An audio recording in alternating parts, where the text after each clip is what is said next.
of the Son of Man Speaks magazine today. With the Son of Man Speaks magazine, you'll receive automotive tips, wholesome recipes, financial advice, and most importantly, a true understanding of the Word of God. Get your copy of The Son of Man Speaks from these select locations. Sisters, Braid 2, 18070 Mount Ellie, the Shell gas station, 13110 West 7 Mile Road. To get a subscription, call 601-786-9788. That's 601-786-9788. The Son of Man Speaks magazine, dedicated to becoming free indeed.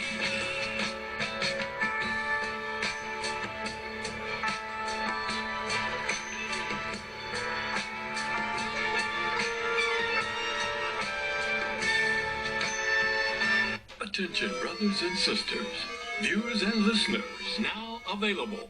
Your Son of Man Speaks magazine digital subscription. Your digital subscription to the Son of Man Speaks magazine will also include our monthly e-newsletter, both delivered to your inbox. If you have any questions regarding the digital magazine subscription or digital newsletter, you may send an email to shabazprinting@thenewnationofislam.com. That's shabazprinting@thenewnationofislam.com. Or call 1-601-786-9788. That's 1-601-786-9788. You can also subscribe online. Visit www.thenewnationofislam.com and click on the magazine tab to register for your online subscription. We would like to invite you to help support the efforts of the Unity and Rebuilding Fund. Visit the website at www.unityandrebuildingfund.com. That's www.unityandrebuildingfund.com. We often hear how we need to work together and rebuild the city, and we're actually doing it. You can make online donations and click on links to track the progress of the Unity and Rebuilding Fund. And for more information, 313-868-0000 is a local number. Again, 313-868-0000. Support the Unity and Rebuilding Fund. To make your online tithes, offerings, donations, gifts to the Son of Man through Cash App, make your payment to $New Nation of Islam. That's $New Nation of Islam. Or call 601-786-7056. 601-786-7056.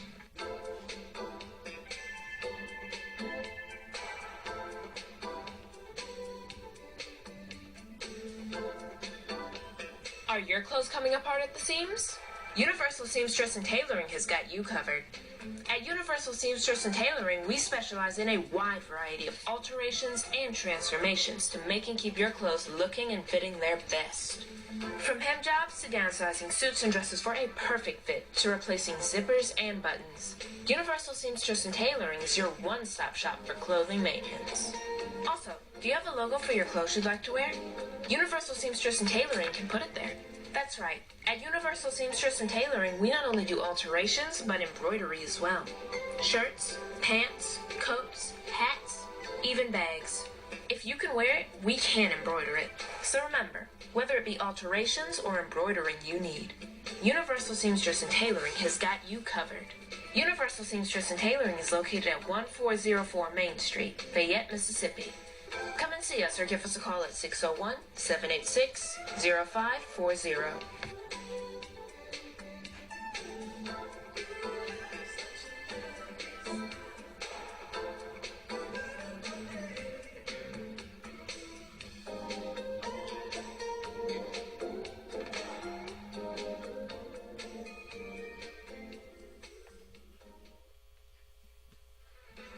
Year-Around Landscaping has been serving Metro Detroit for over 20 years, offering various landscaping, lawn care, property maintenance, and home renovation. Our professionalism has earned us an outstanding reputation, while our creativity, integrity, and dependability have kept our clients returning and referring us to others. At Year-Round Landscaping, we prioritize quality customer service, We treat every client as our only client before, during, and after providing our services. We believe in building solid relationships with our clients and ensuring their satisfaction.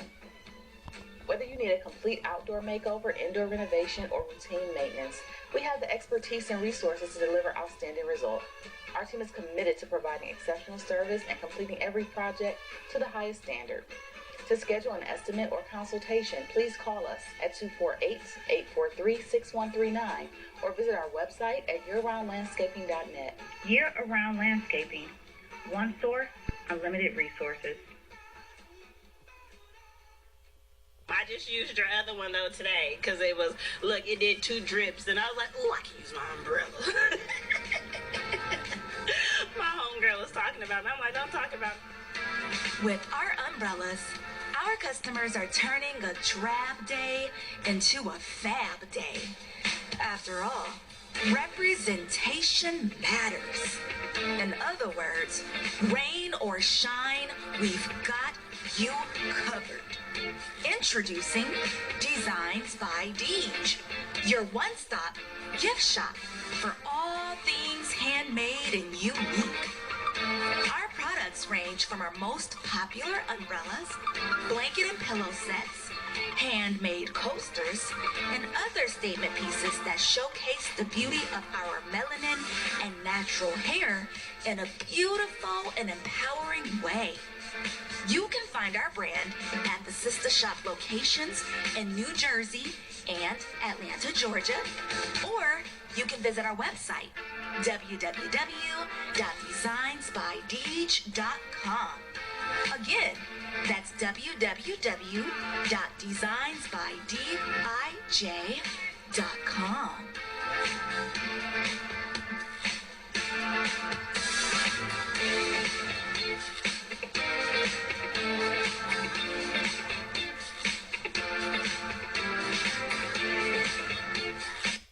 SOS Graphic Design provides agency-quality professional graphic design services from established companies to startups and individuals, creating a simple logo to complete rebranding and delivering visual communication with print media. Everything SOS Graphic Design does has a single unifying objective: to set your business apart. We are at your service. Call 313-342-2166. That's 313-342-2166 or online at www.sosgraphicdesigns.com.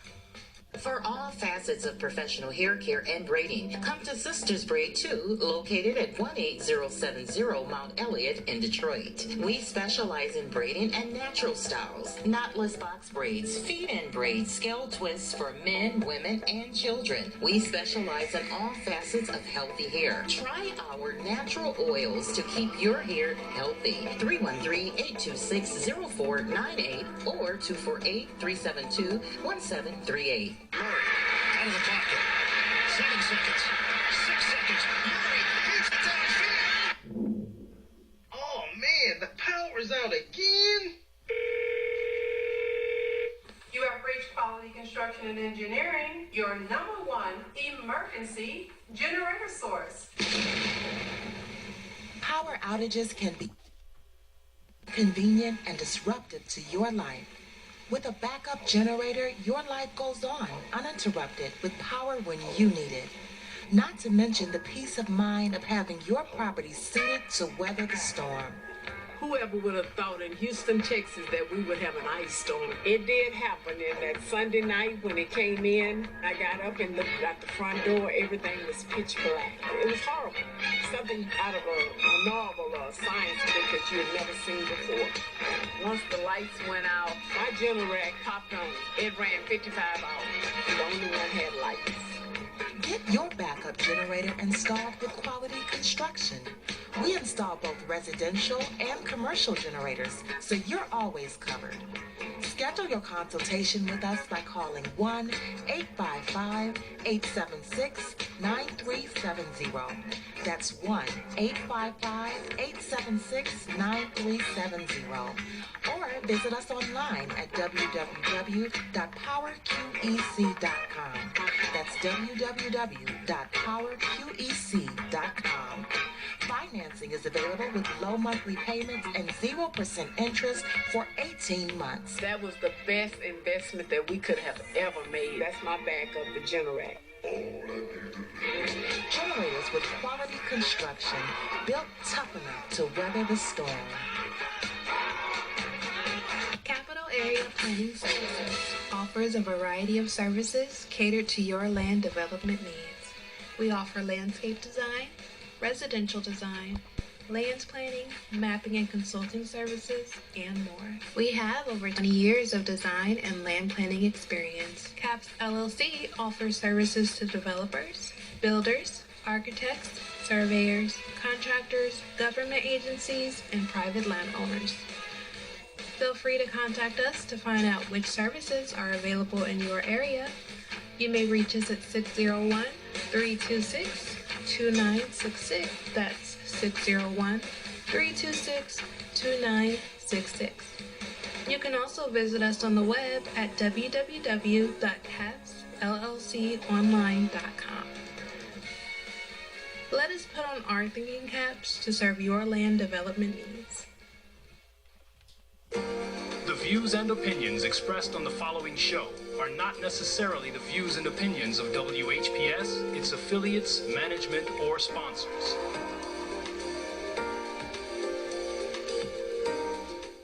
Brothers and sisters, are you tired of reading the Holy Scripture and not really understanding what you read? And if you're reasonably sure, have you ever tested that what you feel you know with someone that has a different view than your own? Then let's talk with one another. Then let's reason with one another on a Scriptural Discussion with the Son of Man every Wednesday at 9 p.m., Friday at 9 p.m., and Sunday at 12 noon on WHPR TV Detroit Live, 88.1 FM WHPR, and Comcast Cable. Why don't you call and discuss the Holy Bible, and if you have one, the Holy Quran, and come to an agreement about the Holy Scriptures and their true meaning? You can call in live on the air at area code 313-868-4336, 313-868-0342, or 313-868-0351. That's 313-868-4336, 313-868-0342, or 313-868-0351. And now, let's go live with a Scriptural Discussion with the Son of Man.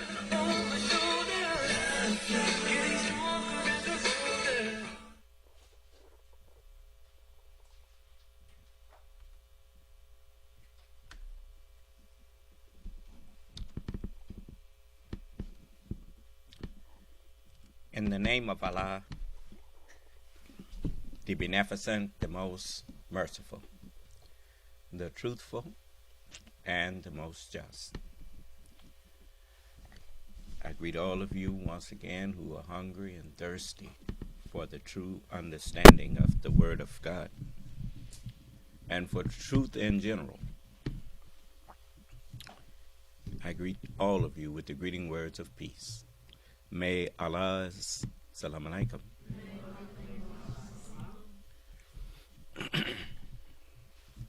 Now, y'all remember what I told you. When you hear with believers, I don't care if you don't wear the mask. But don't be out there walking around without a mask on. Okay? All right. Protect yourself. You know how to protect yourself? Do what I tell you. All right. Now, what we got, Brother Jamal? Anybody want to question me? No, sir. Nobody said anything. Okay. We have a person named El Shabazz Afrocentric account, and he says on a video of you, he says he does sound a little like the messenger. That's all he said. Well, it took me a while to accept the fact that I'm the one that, as he said, he and I were like two arrows shot from the same bow. And Remember I told you this, I knocked on this door with that brother, and he was sitting up behind some drums. And he said, you know what I'm going to do? I said, what? He said, I'm going to form a band, and I'm going to bring them to you. I said, you mean you're going to bring them to the messenger? He said, that's right, I'm going to bring them to you. That was when Allah was teaching me who I am. I'm the messenger of the covenant. This is what most people don't understand, is you've heard the terms, there is no God but Allah, and Muhammad is the messenger of Allah. Well, I'm the messenger of the covenant of Allah. You see. And that's why they call me Allah. Because the revelation of the book is what's revealed to me. And so, as it says, the revelation of the book, there's no doubt in it. It's from the Lord of the worlds. You see. So, it took me a while to accept the fact that I am the grantor of dominion. But, as you can see, I say things on the air that other people won't even say in private hardly. But nobody challenges me. And I told them, I told everybody, that you're going to learn to be scared of me. Because that's what they told you, to let me be your fear. And let me be your dread. Walking around here threatening people and all that kind of stuff. Your threats don't mean nothing today. The power is wholly with Allah. And as the messenger said, he don't have to go through the hard work, get no carpenter's tool or nothing. He said, no, just his word. And you start changing on his word. And that's me. I give you knowledge that once you've really accepted and tried it, you find out there ain't nobody equal to you but somebody else who's been taught by me. That's just the simple truth. You know, all you have to do is pay attention. And you will recognize that you're being taught by God. And that's what's written. They shall all be taught of God. Of means by. And the messenger, he taught me, he had to first teach me that I'm the Lord and get me to accept that. And it took me a while to talk like this. You know why? Because when you say things, you got to be able to back up what you say. It ain't enough to just say a thing. You know, people call you crazy. And once you can't back up what you say, then even if you were that, you done lost that person. Do you understand? And I don't want to lose nobody. So I learned a long time ago, if you don't understand what you're talking about, then you ought not be talking.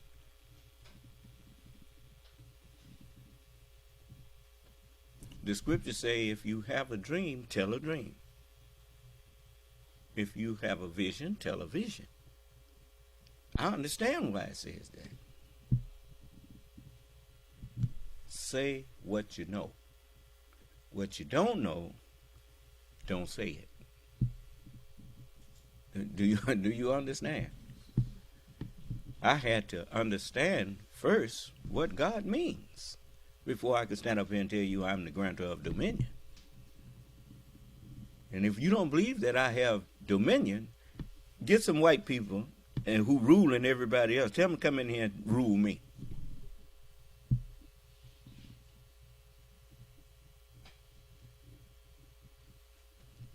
His school ain't produced nobody equal to me. Ain't no school on this planet produced somebody equal to me.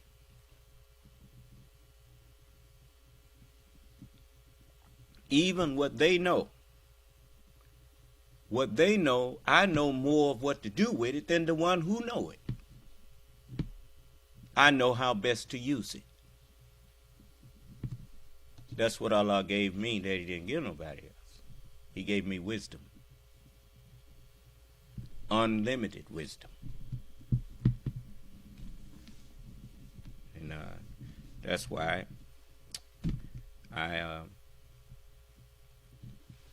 stand here and put myself in front of everybody, and I invite you to question me.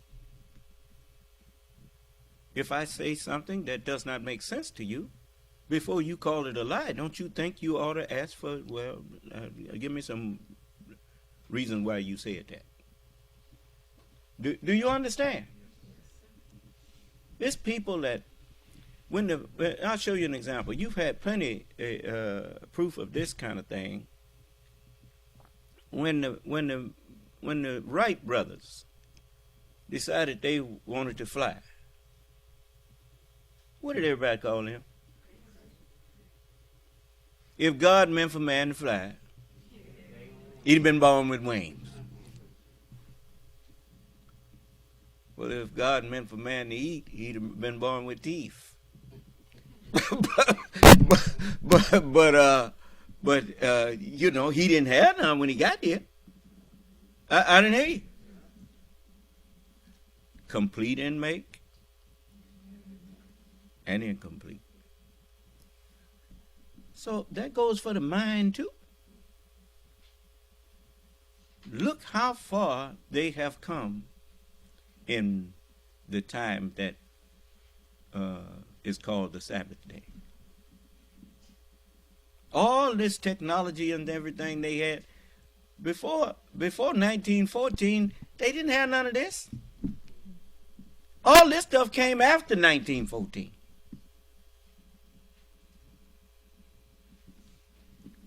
They come mess with my water bag, my water membrane. Well, you sure didn't think that we were going to start off in the Stone Age, did you? No. Nope. So now, we are here. That boy still got me blocked from his page? Yes, sir. Okay. Well, that's his loss. I mean, remember now, I didn't refuse to talk to him. Allah said, warn them whether they hear you or whether they forbear. Do you understand? So to this day, I don't think we block nobody, have we? We don't have nobody still blocked, do we? I don't think so. Okay. I don't want nobody blocked forever now. It just, because people can change their mind. People do that all the time. Haven't you had to go back and tell somebody I was wrong? Yeah, well, you know, whenever people come in here and be disrespectful or whatnot, they're wrong. Because it's not me that's wrong. You don't come into a classroom and get mad at the teacher for being in charge of the class. That's not intelligent. Especially when that teacher lets you talk back to him.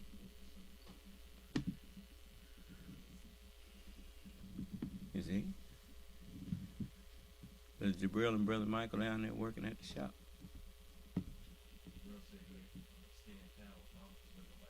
Oh, okay. That's fine. He's still at the shop? Yeah, he's. I figured that's where he was. I know Jabril might have been there too because he had something that he had to finish up. But anyway, I want, before I get into the scripture with you, was there something in particular that any one of you that's listening, you know, sometimes new people come in and they don't, you know, the first thing I said, who is this man? Then they see me on the internet. And just in case you don't know, I'm the one that the messenger said was coming after him. He he told all of them that wasn't nobody coming behind him but God, but the grantor of dominion. God means grantor of dominion. You see, if you are afflicted, then how you going to gain dominion over your affliction if somebody don't give it to you? Teach you how to overcome it. And how they going to teach you how to overcome it if they didn't suffer it and overcome it themselves? In all their affliction, so he could grant them dominion over their affliction. Do you understand? Okay. See, if you know that God is real, and it's an acronym for the best knower. We all are gods, because we all know something. Is that right? Is that right? Well, that's the truth. You can't. What part of your body ain't you? Well, if the head of every man is Christ and the head of Christ is God, then the head of everybody is God, which means everybody that's in the body of man is God. I didn't hear you. So, we are going to now do like you see in all water. You notice in most water, fish of the same types swim in schools. See, you in a school now. I got the whole world in a school here. And we're going to soon be all on one accord. Do you understand? And everybody that's not on accord with us will be on accord with Antichrist. And then the Antichrist will be done away with. They go, everyone who had the mark of the beast went down with the beast. Into a lake of fire. Do you understand? So, it's all written. Everything that's happening is written. So, you are now in a circle where you are safe. You in the Goldilocks zone. And if you smart, you stay there. There's the earth. How many trillions and trillions and trillions of circuits has the earth made around the sun and stayed in that circle?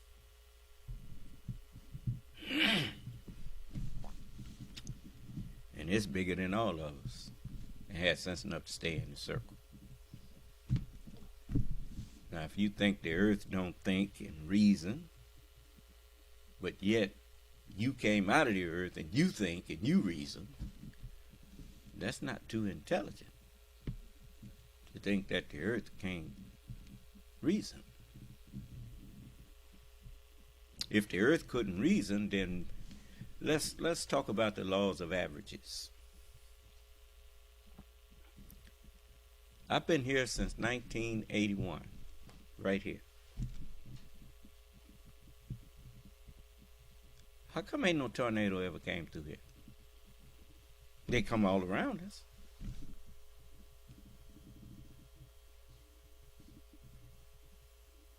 I remember once when we was putting up the bakery, and we were,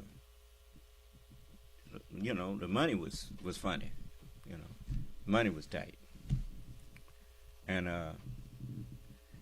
I was trying to get the donut line and some other equipment, and it was going to cost us about $60,000, and so I was going to try to come up with a down payment and get the rest from the bank, but we just didn't have the money. But our theater and the work we was doing on it, it was insured. A tornado came through, lift the roof off, and set it down in the alley. And Didn't hit nothing, just set it down in the alley. and the insurance people came by and wrote us a check for $26,000 for that roof. Then I gave a man it was a new roof. I gave it to a man to just come and move it. And then we put another roof on there later. But I was able to get the equipment. And I just thought about what the messenger said. The forces of nature have been ordered to fight on the side of the Mahdi. So I don't walk around worrying all of the time just because I don't have. Because whenever I need a thing, Allah gonna give it to me. One way or the other, He'll either give it to me with those forces, or He'll send somebody to give it to me. So it's just that simple. And if you helping me, He'll give you from windfalls, and you wasn't thinking nothing about it, and you get a big windfall. And that's the way it is. So all praise is due to Allah. So we are the original people of the earth. We the only people on earth that didn't have a father or mother. We came and formed ourselves out of the earth. And we are one with the earth. And it manifests itself in many ways. You know, I've just like they talk about the tides come from the moon. That's not true. Are you saying that we didn't have no high and low tides before the moon was put out there? No, the earth breathes just like we do. We breathe out, in. This is called the breath of the earth. That's what as they say, they went up on the breath of the earth. You see? This is an amazing creation. So, one of the most plentiful elements in the universe, they tell you, is hydrogen. You see? And so you got plants that give off oxygen. They are an oxygen factory. And we are a carbon dioxide factory. And it's just amazing how everything works together for an eternal purpose. That's what planet means. It means plan eternal. You see? When Allah puts something together, He don't have to keep coming back checking on it, because He fixed it where it will be there. And He can go about His business and do something else. Do you understand? So now, people wonder why it is they haven't seen a lot of life on the other planets out there. It's because we had sense enough to perfect life before we start scattering it all over the universe. So, these people, they so hasty in what they do. So quick to run out and do something, and then be sorry you sent them out there. We ain't gonna be sorry, because you ain't getting out there. so oh me. Now let's get into the Holy Scriptures about the coming of the Son of Man.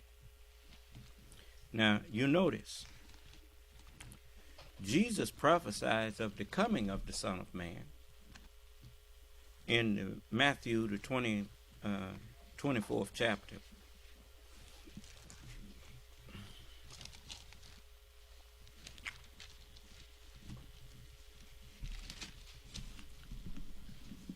It says, and as Jesus, I'm going to start at the first verse.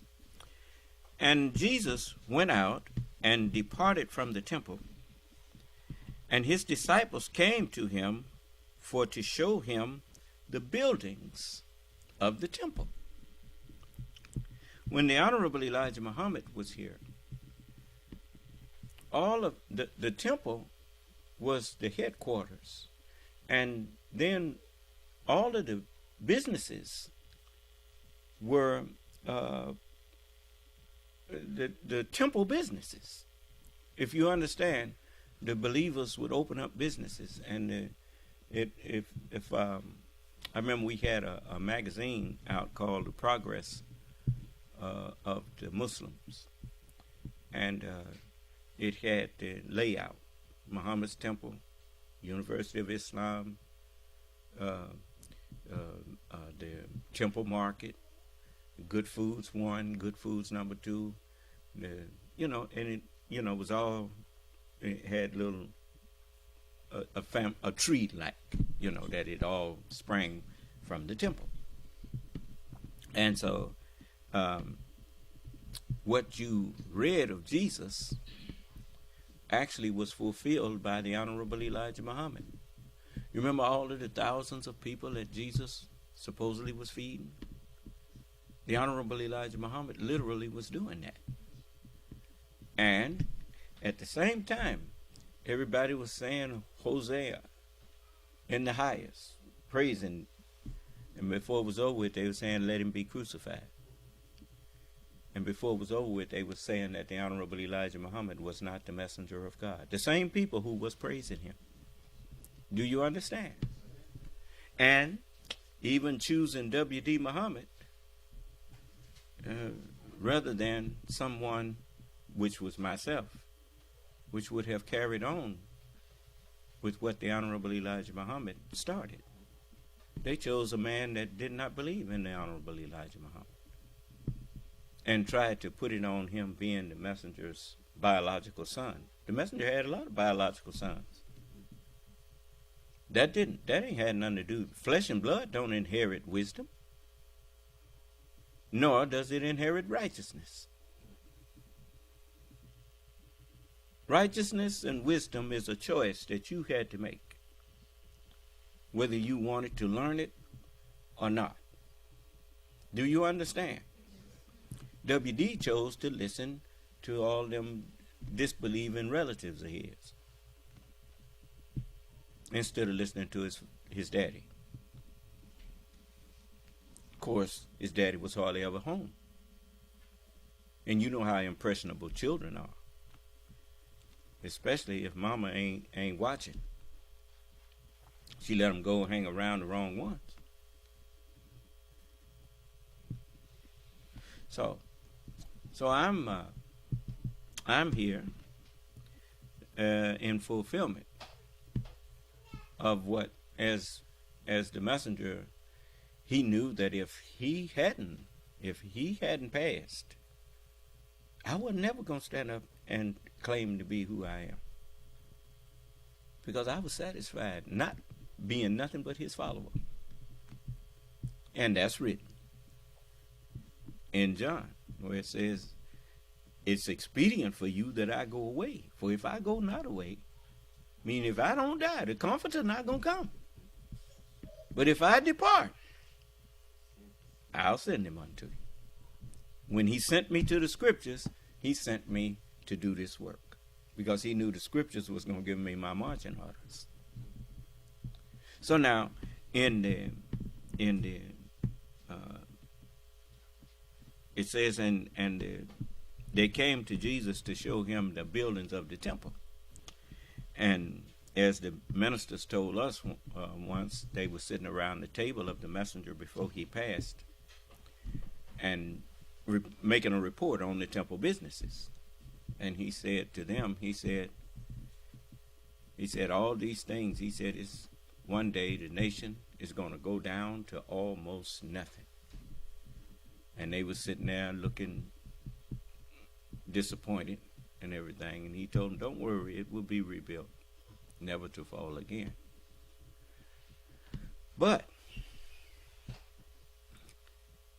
he knew that most of those who was in the nation, like all babies,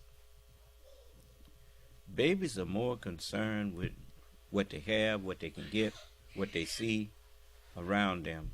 Trying to sit down and reason with a baby about right and wrong is an effort in futility. They don't understand the concept of right and wrong. Righteousness and wickedness are concepts. How can you develop a conceptual way of thinking when you don't yet have a knowledge of the natural world around you? How can you understand the spiritual lesson in reap what you sow when you don't even know that that's a physical truth? You got to have a foundation. So the way you teach children is the way we train animals, and that is with the rod of correction. Don't do that. And then when they go do it again, while you putting it on them, didn't I tell you not to do that? I was scared of my daddy, and that's why I obeyed him. It wasn't because I understood why he wouldn't let me do stuff. I had to grow up and mature, become a mature mind before I understood why he was so strict and watched over me like he did, and my brothers, but especially over me. I know that, but it's because he cared, and I was stupid. That's all. I mean, foolishness comes with a child. But why? Because you come here empty. You literally don't have the use of your brain the way that it was designed to be used. Do you understand? You can't reason. That's why you have to be corrected. You have to learn to obey. And as you learn to obey, that's the best way to get wisdom. Because that's really the only way to get it, is to follow instructions. And as you follow instructions, because you're scared not to, and then they tell you, go, some of your friends, they go, come on, go over there. And I can't go over there. My daddy won't let me. And that's that. And then when something happened over there to some of them, or whatever, you say, I'm glad I didn't go. But you forget sometimes, I'm glad daddy didn't let me go. You see? And that is the thing that, and as you file that away. Pretty soon, you get more and more respect for daddy and mama. And as you respect your mother and your father, your days on this planet get longer and longer and longer. So, that's a good thing. Honor thy father and thy mother, that thy days may be long upon the land which the Lord, your grantor of dominion, have given you. Do you understand? Okay. And it says, and Jesus said unto them, see ye not all these things? Verily I say unto you, there shall not be left here one stone upon another that shall not be thrown down. And as he sat upon the Mount of Olives, when he sat at peace, when he, that should not be hard for you to understand, because many times some of y'all come and find me, and you notice you always find me at peace. And so, the olive branch is is the symbol of peace. And so it says, as he sat on the Mount of Olives, the disciples came unto him privately, saying, Tell us, when shall these things be? And what shall be the sign of the coming? They say here, of thy coming and of the end of the world. Jesus ain't said none of them about his coming. They dropped that off in there. What it really was reading was, and what shall be the sign of the coming of the end of this world, of these things? And Jesus answered and said unto them, Take heed, take what I say and give heed to it, that no man deceive you. For many shall come in my name, saying, I am Jesus Christ, meaning that, as they say right now, they call him Jesus Christ. Many come in his name, saying he's Christ. What they call themselves who do that? Christians. Is that right? It says, and they shall deceive many. Many shall come in my name and saying I am Christ, and shall deceive many. That's why when his disciples, he asked them, who do men say that I am? And they said, the Christ of God. He said, I see that thou tell no man that thing. He fussed them out and strictly charged them. Don't be telling nobody that I am Christ. Christ is not an individual. Christ is a body of men. But when they asked him, was he the Christ? He said, yes. Why? Because the Christ means it's just like if you say, bring me the A encyclopedia. Well, then you know which one to go get. Because you know encyclopedia is a set. Huh? Okay, but if you say the A encyclopedia, then you know you got one of them that's of that set. So every messenger of God was the anointed of God when he was here. And you always, if you anoint someone, you anoint the head. The head of every man is Christ. And then that's the anointed man of God. And that's why in the Holy Quran it says, and we sent no messenger, finish it, but that he should be the head. Is that right? Because the head is the member that everybody obeys. Okay. Then it says, and you shall hear of wars and rumors of wars. See that you be not troubled. For all these things must come to pass, but the end is not yet. For nation shall rise against nation, and kingdom against kingdom. Meaning now you will see not just the nations rising up against nations, but you see kingdoms against kingdoms. Kingdoms are supposed, you remember the devil took Jesus up into the mountain and showed him what? And he said, all this is under me. This is delivered to me.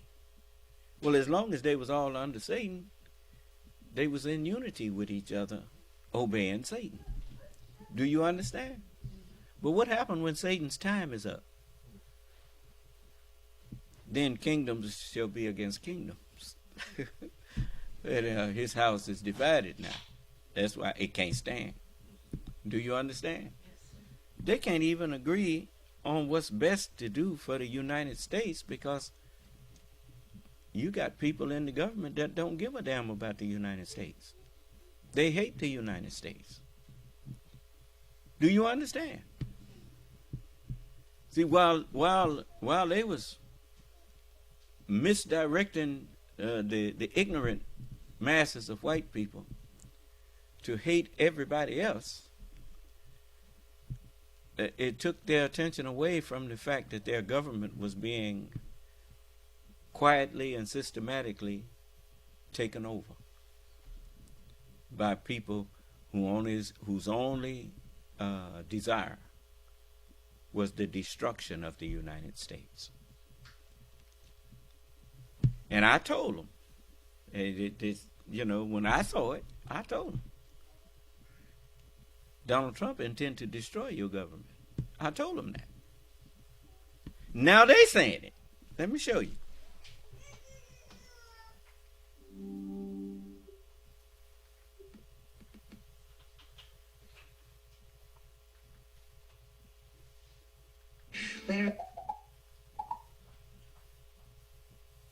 Just give me a minute here. You know, I come in sometime and there's something be coming on the news, and I say, they need to see this. So I'm gonna show it to you. This is Nicole Wallace. She says she was a Republican herself. See, what they don't realize is that when you start saying that you was a Republican, you confessing that you the one that helped bring Donald Trump to where he is. You see? It was their party. They didn't listen to Colin Powell. Colin Powell voted for Barack Obama and not Mitt Romney. And then they asked him what was he doing. He said, my party has become the party of racism and bigotry, and that, I mean, and all you had to do was look to see what they was doing. They didn't, a man, President Obama speaking into the House in the joint session of Congress, they there. And somebody get up and yell, "You lie!" And then what did they wind up doing? Electing a man that don't do nothing but lie. Huh? Projecting what they do onto him. Even when that rollout of the healthcare situation came out, President Obama didn't pull the Donald Trump, point the finger at the people who told him it was ready. He said, "Oh yeah, I blew that one." He took the blame.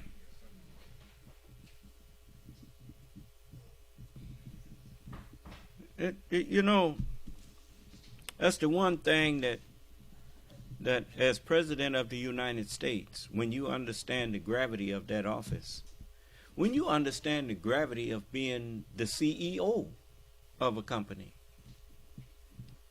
you understand that the buck stops with you.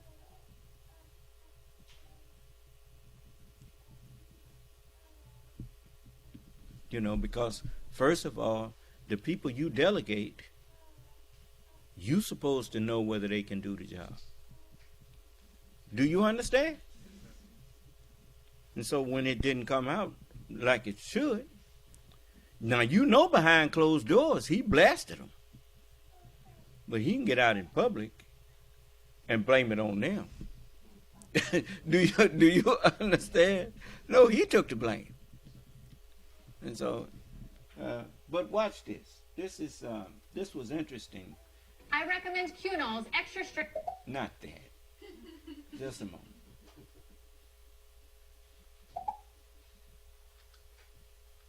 Tell us about whether Section 3 was limited to the events of the Civil War or not.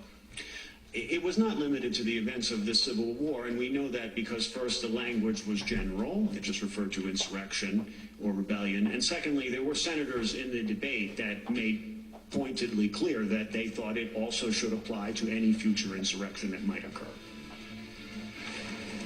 Hi again, everyone. It's now 5 o'clock in New York. In courtrooms all across our country this week, questions about insurrection and January 6th and the law are being litigated, determining whether inciting the Capitol insurrection disqualifies Donald Trump from ever running for office again. At issue, whether the ex-president violated Section 3 of the 14th Amendment, which reads, quote, "No person shall be a senator or representative in Congress or elector of president and vice president or hold any office having previously taken an oath to support the Constitution of the United States, shall have engaged in insurrection or rebellion against the same, or given aid or comfort to the enemies thereof. Legal challenges based on this theory have been mounted in many states as the 2024 presidential primaries inch ever closer. This week, we saw a week-long hearing in Colorado. Now, don't forget, after them people got through trying to overthrow the election, when he came out and spoke to him, he told him he loved them, and you're special. That's what he said. That's what he said. Now, if that ain't aid and comfort, I don't know what is. But and that's not. Yeah, I mean that's. I mean he just blatantly was supporting them. Do you understand? And this man was the president of the United States, comforting people who tried to overthrow the government. Okay. We've covered it on this show, where a judge heard testimony from constitutional experts, like the clip we just played you. Also heard from Capitol Police officers, members of Congress, and former Trump administration officials. The judge there said she will make a decision by Thanksgiving. State Supreme Court justices in Minnesota heard arguments yesterday over Donald Trump's eligibility. They were skeptical that states have the authority to take Trump off the ballot. This week, we also saw the former president sue Jocelyn Benson. She's, of course, familiar to viewers of this show. She's the Secretary of State of Michigan, where another 14th Amendment challenge has been filed. That suit seeks to ask a state court to block Secretary Benson from keeping Trump's name off the ballot. But for conservative former federal judge Michael Ludig, the answer is crystal clear on the law. Trump disqualified himself. Ludig and constitutional law scholar Lawrence Tribe wrote in a joint piece in The Atlantic over the summer this, quote, the former president's efforts to overturn the 2020 presidential election and the resulting attack on the U.S. Capitol place him squarely within the ambit of the disqualification clause, and he is therefore ineligible to serve as president ever again. The most pressing constitutional question facing our democracy at this moment, then, is whether we will abide by this clear command of the 14th Amendment's disqualification clause. Here's what Judge Ludig told me last time he was on this program.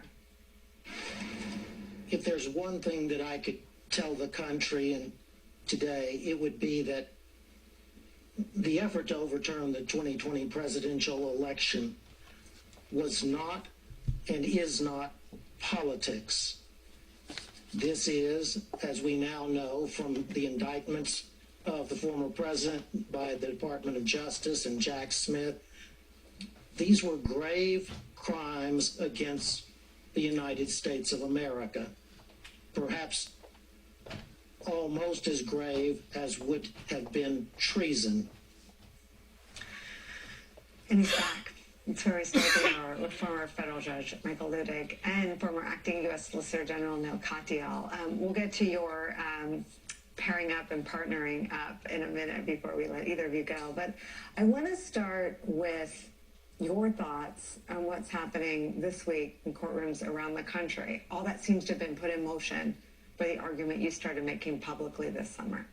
Thank you, Nicole, for having me with you this afternoon. It's a real pleasure. The proceedings and the hearings that are going on across the country this week, next week, and the weeks that follow are going to address, as Professor Tribe and I said, literally the most pressing constitutional issue of our times, and that is whether, under the Constitution of the United States of America, is Donald Trump disqualified from holding the office of the presidency again as a result and as a consequence of his efforts to overturn the 2020 presidential election. The question under the Constitution, and we're talking now about the 14th Amendment, Section 3, as you read, is whether or not the former president engaged in an insurrection or rebellion against the United States Constitution. the question is not whether he engaged in insurrection or rebellion against the United States of America or the authority of the United States of America. That's the issue that's at stake. That's the issue that will eventually have to be decided by the Supreme Court of the United States. Do you see any one of these cases as being the one that gets to the Supreme Court? Well, Professor Tribe and I have followed and monitored the various state and federal court proceedings that are underway in several of the states, and there will be any number of others in the weeks and months ahead. And it's technical law that determines which would be the better or the best of the cases. But I'm satisfied that Colorado is one of those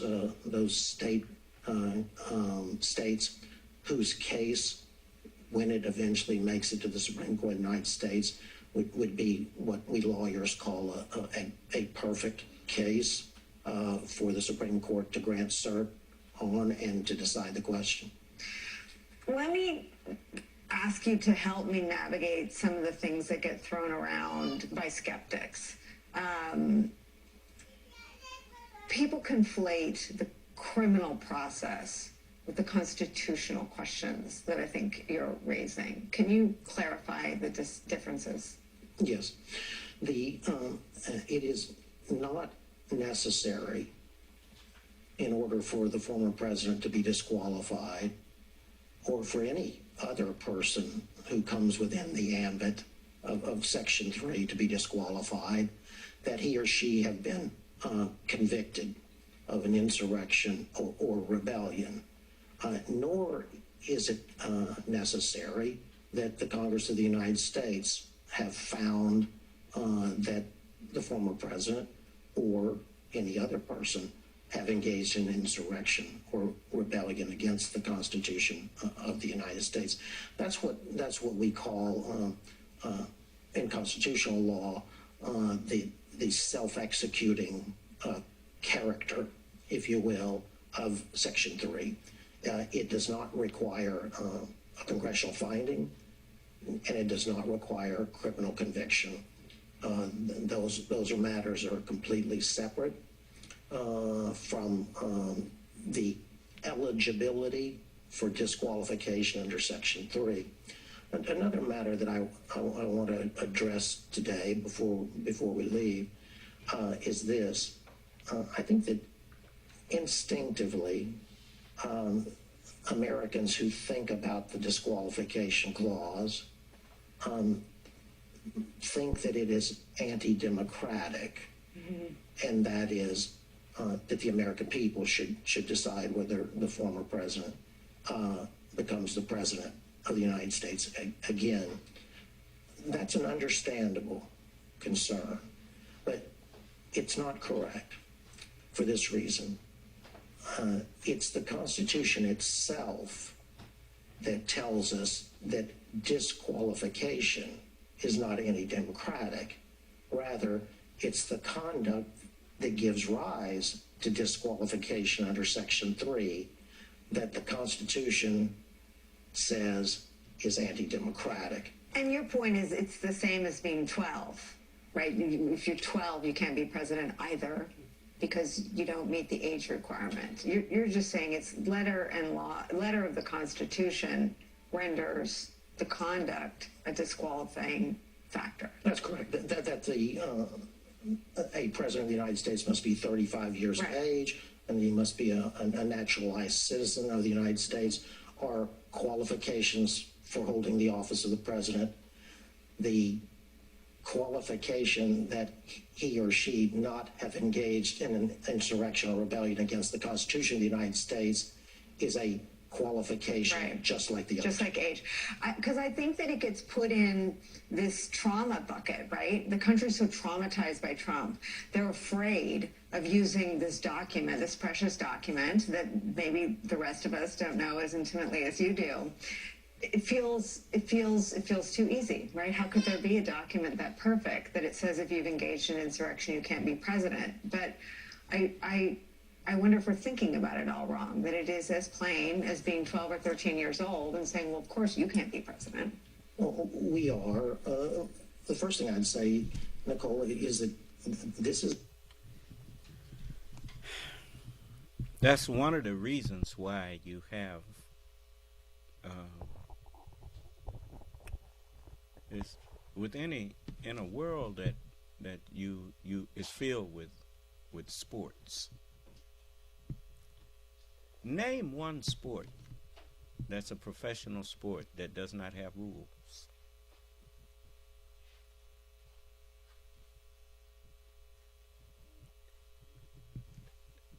I don't care how big a star you are. You put your hands on one of them officials, you out the game. And ain't nobody gonna get you back in there. Not for that game. Because the rules are what they are. And you know them when you come in there. Why you think you take an oath? If you can violate your oath of office, then the oath of office has no point. If you take an oath to uphold and defend the Constitution, and then you incite people to do things that the Constitution forbids, you're not upholding the Constitution.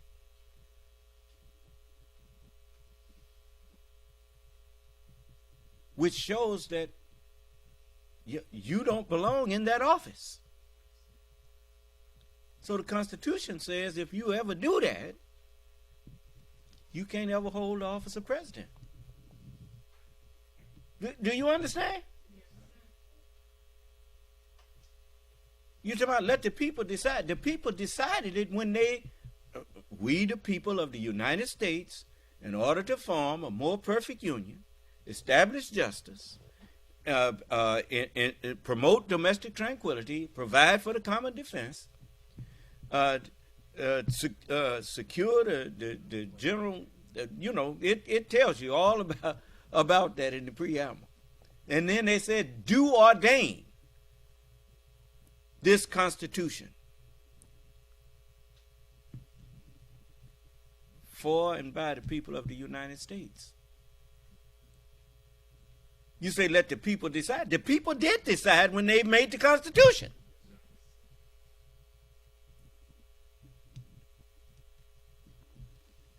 And if you want to change that Constitution, you can't do it on no whim. It is what it is. Do you understand? That's some of Donnie's words. It is what it is. Well, it is what it is. Do you understand? And so the people have already decided that he's not fit to be president. And the Constitution is the witness. You see? Yes? What is it? Did I misunderstand them to say that he doesn't have to be convicted of... No, he don't have to be convicted in order to be disqualified. He does not have to be convicted of insurrection. All he had to do is be part of it, or take part in it any kind of way. Do you understand? Yes, sir. But, so you saying that the people, the Constitution says that you can't, no kind of way, be associated with an insurrection. Period. So it don't have to be. So who's judging whether or not he did it? Well, it's in the news. Everybody saw it. He said he loved them. Aid and comfort. I mean, that's not no. It don't take no leap to get there. But you see, his inaction even. When the Capitol was under attack, The commander-in-chief of the armed forces of the United States did not lift a finger for 3 hours. While the Capitol was under attack, he was sitting there watching it gleefully. He was fiddling while Rome was burning. I didn't hear you. Yep. Doing nothing. And when even McCarthy called up and told him, you got to stop this, he said, well, Kevin, I guess they more concerned about the election than you are.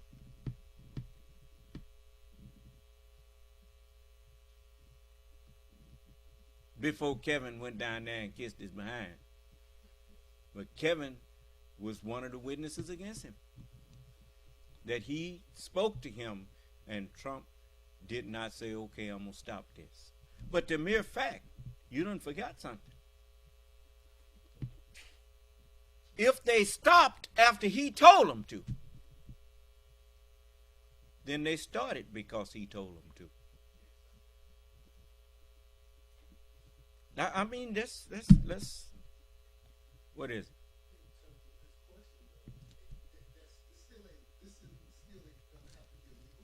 No, sir. No, it's going to have to be a legal process to get him off the ballot because of these crazy folks. But the Secretary of State, they're going to take him off the ballot. And he can contest it. But from what I gather, which is just my opinion, the Secretary of State can determine whether or not he's fit and take him off, and then he can appeal it. The Secretary of State said they can't do this illegal. They say okay, well it's okay. We ain't got to keep going back and forth about it. Either way, the subject done came up, and the Constitution is clear. There ain't no ambiguity about what you can and cannot take part in after you done took an oath to uphold that Constitution. Now, that's not ambiguous. He knew people was armed at that rally, at the ellipse. He told them, go down there and fight like hell, 'cause if you don't, you ain't going to have no country. No, I didn't say that. He said it. Huh? They not here to harm me. Take their effing mags down. Well, who was they there to harm? They was there to make it wild so that he could declare martial law, so that he could go down there and look powerful by standing up while people being shot down around him. He's standing there and declare martial law and then say Antifa was the reason for all of this. Remember, after he told them to go fight like hell, then he later on at the end said, now we're going to go down there peacefully and do that. See, that was to lay the foundation for saying Antifa did it. So he could say, I told my followers to come down there peaceful. As though you don't forget what he said at the first part of his speech. Do you understand? I mean, look.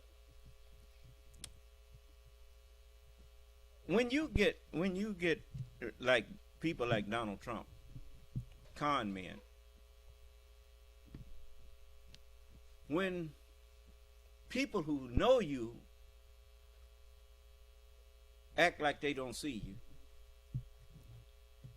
because it ain't affecting them directly, what you're doing. And then when people that's gullible enough and dumb enough to be fooled by you, if you're not careful, you'll really start to think you're a really smart fella. Do you understand? Which is what he called himself, a very stable genius. A genius at what? Lying. But the thing is everybody know he's a liar. They just accept him as that. Except the dummies And even then, they like his lies. So nobody said anything. But now all of his lies is coming back on him. Every idle word, every false word, every lie that man shall speak. In the day of judgment, they're going to have to give account of it. Now what's happening to his business empire in New York? What's about to happen to it, Brother Jay? They're about to wipe it out. Because it's all built up on lies. They talking about we paid the bank, but the bank lost money. You remember how he boasted about being the king of debt? You know what he meant by that? He can go into debt with you, but he will determine how much he paid back. Do you understand? Because he know how to use bankruptcy. So the bank have to take less back than they were due. Do you understand? That's what he been doing. See? What is it?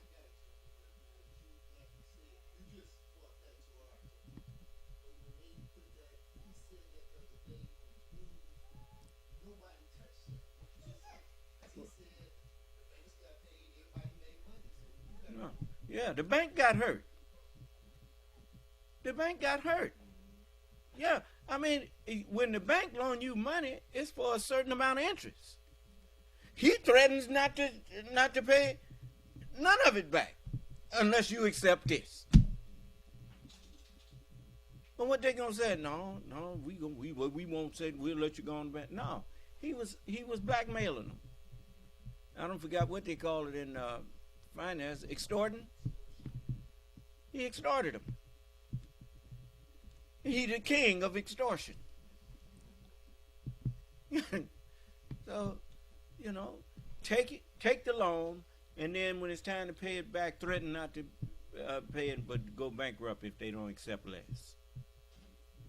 less than is due. Woe to the cheaters, the Holy Quran says, who when they exact their dues from men, they take it fully, and when they weigh out to others, they give less than is due. That's Donald Trump to a T. Huh? So now, let me bring up a couple of reminders here. This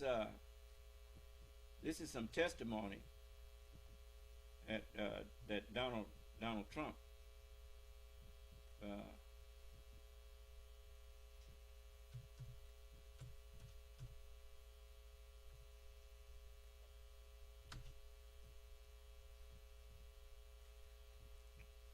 let's see.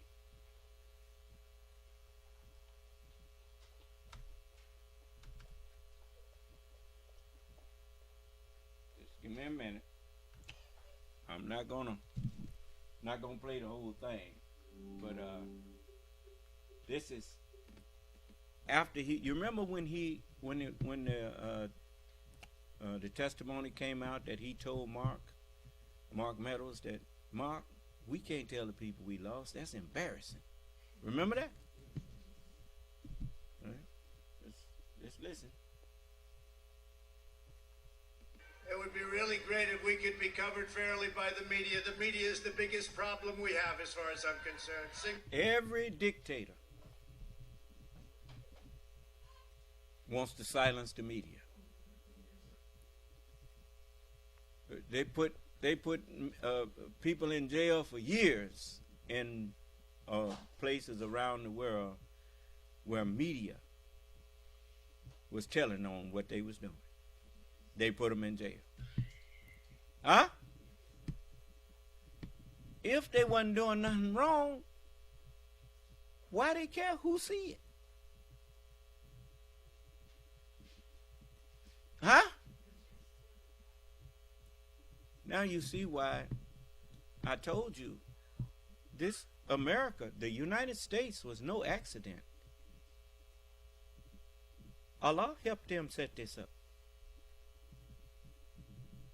And they hinted to you that he did. In the Pledge of Allegiance. One nation, under God, indivisible, with liberty and justice for all. Huh? What does our flag represent? Freedom, justice, and equality. And justice for all. What? It's not the symbols that's at odds with each other. It's the people who claim to believe in those symbols. I truly believe in freedom, justice, and equality. And I believe in justice for all. Do you understand? You see, even right now, people don't understand why I would not take part in helping you attack the United States. No, you don't get my help in that. If you had paid attention to the Honorable Elijah Muhammad, you wouldn't even think I would help you. The Honorable Elijah Muhammad said I could get in Russia today, but I respect the American government. And I don't have to go to their enemies. I will not go to their enemies seeking help. I don't need them. I didn't hear you. He also said, we are not trying to overthrow the government. Just your ignorance. So all you people out there that think somehow that I'm wrong for having both of these flags up here beside each other, he had them beside each other every time I went in the temple.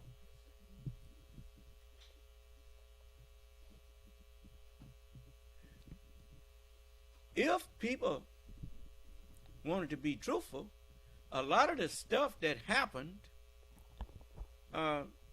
under the Stars and Stripes happened before 1776. Before they was called the United States. They was the 13 colonies of England. They wasn't the United States. From that 1555 or 1615, whichever one they want to call it. England had 13 colonies over here.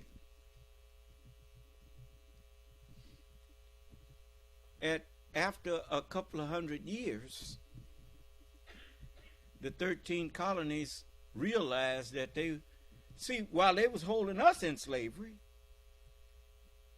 they didn't realize, they finally realized that they was being held in slavery too. Do you understand? So that didn't set well with them. And so they declared that they wanted to be free from England's tyranny. And that's what happened. And then in 1865, they realized that even Robert E. Lee, he didn't approve of slavery, even though he had slaves. You know, he knew it was wrong, but it was not against the law. Do you understand? It was legal. So, because he was part of the Union Army before the split, before I think Virginia was seceded, and he went with his state. Do you understand? But anyway, so the two flags there, if you looked at when Prophet Muhammad came to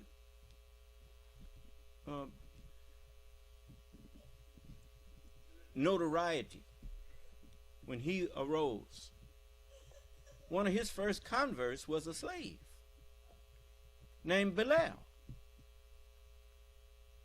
Those people were holding slaves. Do you understand? So even the crescent and star got some history of slavery being practiced under it. The Holy Quran said, what is the uphill road? One of the things in the uphill road is to free a slave. Huh?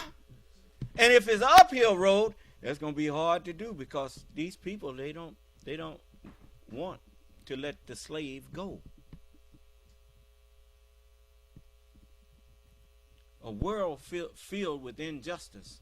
And that's why Prophet Muhammad gave them a crescent that was waning, that was fading out. Even though it was the practice of slavery there. He knew that it would not last. And he told him, you can't enslave no Muslim. But in actuality, he meant you can't enslave nobody. Slavery is wrong. So, both of these flags have some history.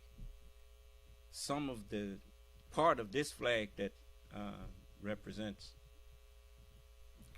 the new nation of Islam, part of it has a dark side, just like the Stars and Stripes has a dark side to it.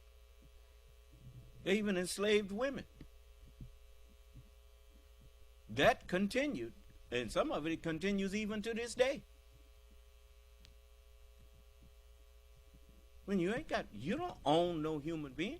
The scripture said the earth is the Lord's, the fullness thereof, the world, and all of them that dwell therein. So, who's your slave?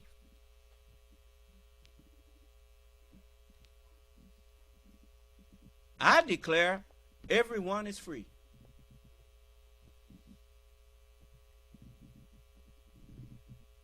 You don't have the right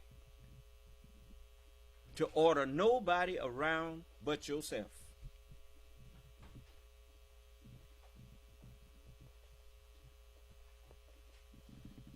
Now,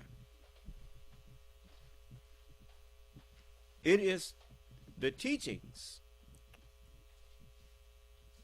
and you can find it right there in the book, that children, obey your parents in the Lord, in their obedience to the Lord. Wives, obey your husband in the Lord.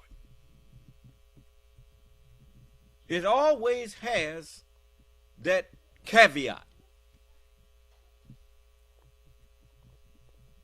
And if that bothers you, then I suggest you to put your ego in the incinerator. Because following your ego is what got the world in the shape it's in right now.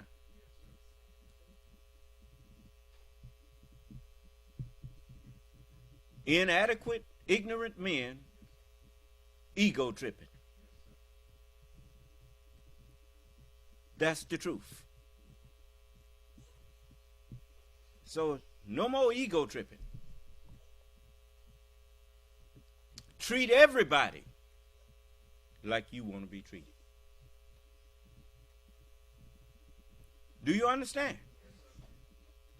If you do that, you will discover that your life, first of all, your world will expand, and your life will become a very peaceful place to be. So, I'm just telling you. Now,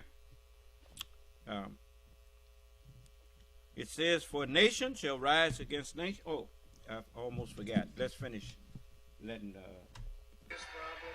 The fake news and the big tech. Big tech is now coming into their own. We beat them 4 years ago. We surprised them. We took them by surprise. And this year, they rigged an election. They rigged it like they've never rigged an election before. And by the way, he boasts of getting 62 million votes. But Hillary Clinton got 65 million votes and still lost to him. She got 3 million more votes than he did. And when the electoral count came out, even though she got, like the state of California is a lot more people, populace there. But the electoral votes were what, 44 or 48 votes? But it still made her come up short. You understand? So he won even though he did not get the majority of the votes. So when he come up boasting that he got 75 million votes, and which was more than he got last time, but Joe Biden got 82 million. Do you understand? And he somehow couldn't believe that. He could believe he got 75, but he couldn't believe Joe Biden got 82. Do you understand? So his whole thing is just all based on telling one lie on top of another one and telling them so fast. If his mouth, if his words were bullets, which his lies were bullets and his mouth was the gun, he'd be a machine gun. I mean, it's just one lie after another.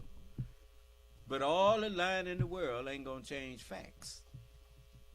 And the facts are that everyone that was in his cabinet, from his attorney general to the White House counsel to everybody, they knew he lost that election. And he knew he lost.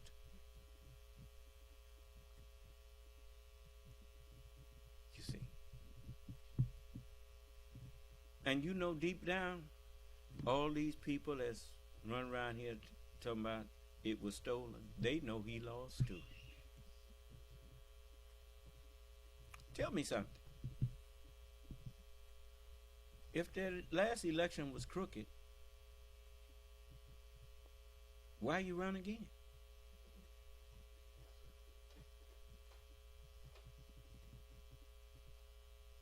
They already telegraphed that they would like to make it crooked.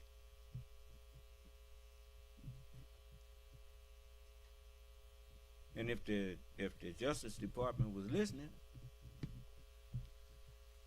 you know, when you plot to make elections in the United States, when you plot to rig those elections and say you're going to do that, that actually is a crime. Do you understand? That is the whole basis for the Democratic Republic of the United States. The elections.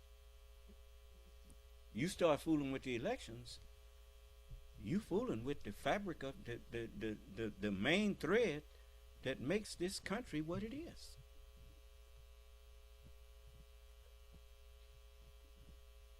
You should arrest every one of them that even hinted that that's what they will do.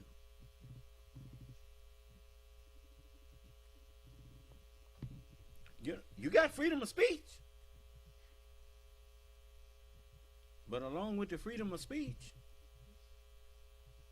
goes responsibility.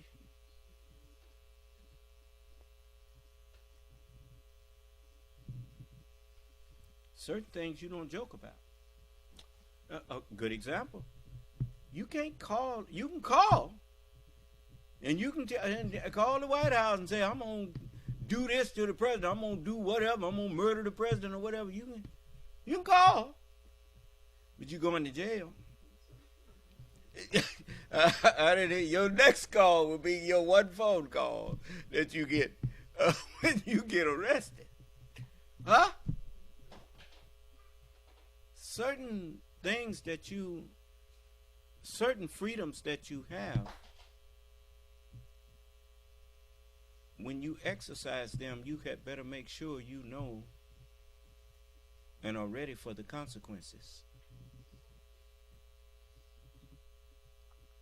Do you understand? It's just like threatening people. You know, you threaten somebody. Well, now you just remember, you threatened them. So whatever they do after you threaten them, that's on you. You understand? Don't go around threatening people. I warn you. Don't threaten people. You know, you threaten the president. He got people that's the Secret Service and all them people that protects him. They take that stuff seriously. Well, then why should not I or anybody else take a threat that people throw at me seriously? You throw threats at my followers or whatever, you threaten. We take that seriously. We don't threaten people.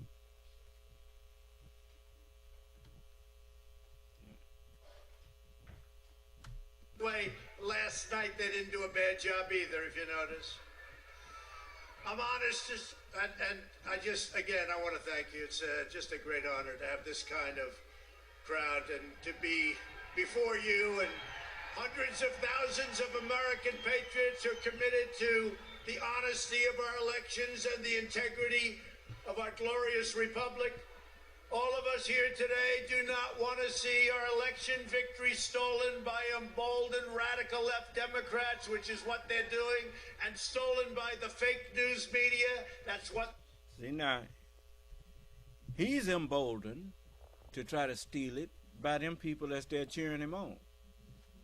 Do you understand? That's what projection is. He don't have to figure out what to say. He just says what he's doing, but he accuses other people of doing it. Do you understand? That's a very, very old trick. Just accuse the other side of what you really guilty of. There you go. And what they're doing, we will never give up. We will never concede. It doesn't happen. You don't concede when there's theft involved. Did you hear that? We will never concede. Why would he say that? Because all of his people were telling him he needs to call President Biden and concede. Do you understand? But he said he will never concede.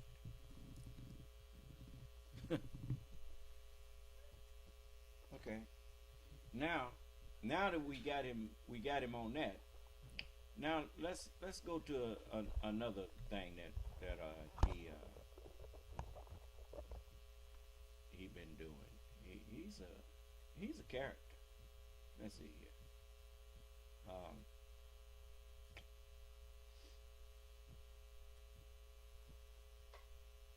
Let's get this.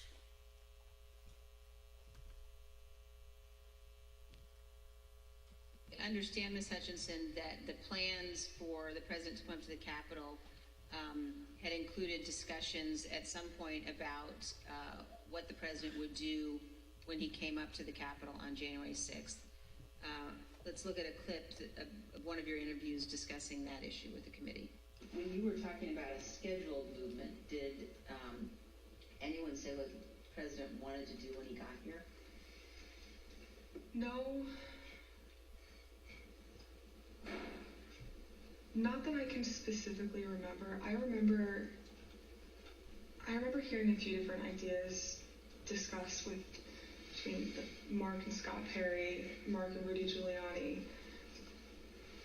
I don't know which conversations were elevated to the president. I don't know what he personally wanted to do when he went up to the Capitol that day.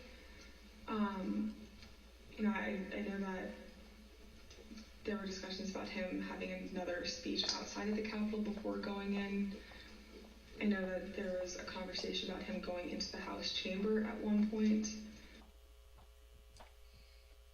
As we've all just heard, in the days leading up to January 6th, on the day of the speech, both before and during and after the rally speech, President Trump was pushing his staff to arrange for him to come up here to the Capitol during the electoral vote count.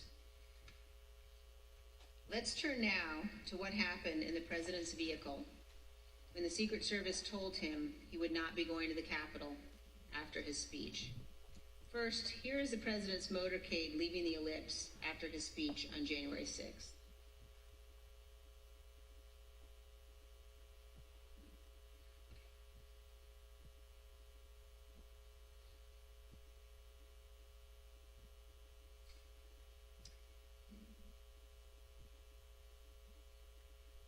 Ms. Hutchinson, when you returned to the White House in the motorcade after the president's speech, where did you go?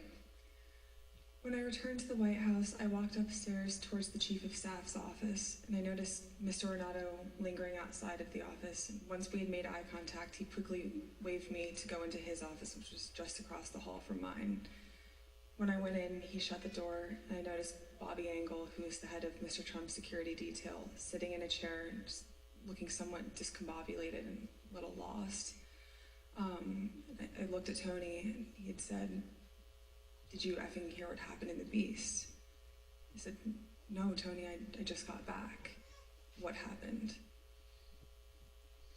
Tony proceeded to tell me that when the president got in the Beast, he was under the impression from Mr. Meadows that the off-the-record movement to the Capitol was still possible and likely to happen, but that Bobby had more information.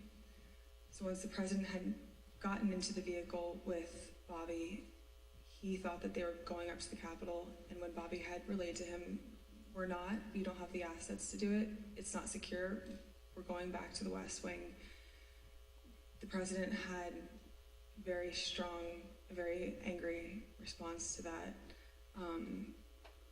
Tony described him as being irate. The president said something to the effect of, "I'm the effing president, take me up to the Capitol now." To which Bobby responded, "Sir, we have to go back to the West Wing." The president reached up towards the front of the vehicle to grab at the steering wheel. Mr. Engel grabbed his arm, said, "Sir, you need to take your hand off the steering wheel. We're going back to the West Wing. We're not going to the Capitol." Mr. Trump then used his free hand to lunge towards Bobby Engel, and when Mr. Ornato had recounted this story to me, he had motioned towards his clavicles. And was Mr. Engel in the room as Mr. Ornato told you this story? He was. Did Mr. Engel correct or disagree with any part of the story from Mr. Ornato? Mr. Engel did not correct or disagree with any part of the story. Did Mr. Engel or Mr. Ornato ever after that tell you that what Mr. Ornato had just said was untrue? Neither Mr. Ornato nor Mr. Engel told me ever that it was untrue. And despite this altercation, this physical altercation, during the ride back to the White House, President Trump still demanded to go to the Capitol. Here's what Kayleigh McEnany, the White House press secretary at the time, wrote in her personal notes and told the committee about President Trump's desire to go to the Capitol after returning to the White House. When you wrote, POTUS wanted to walk to the Capitol, was that based solely on what the president said during his speech or anything that he or anybody else said afterwards? So to the best of my recollection, I believe when we got back to the White House, he said he wanted to physically walk with the marchers, and according to my notes, he then said he'd be fine with just riding the beast. But to the best of my recollection, he wanted to be a part of the march in some fashion. Okay, and just for the record, the beast refers to the president. You see, in order for his plan to work that he had discussed with General Flynn, his plan was to declare martial law.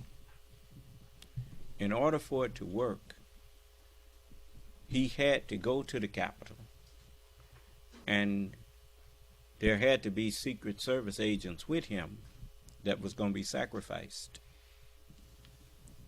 Once the snipers, the overwatch that was there, that's what they were there for.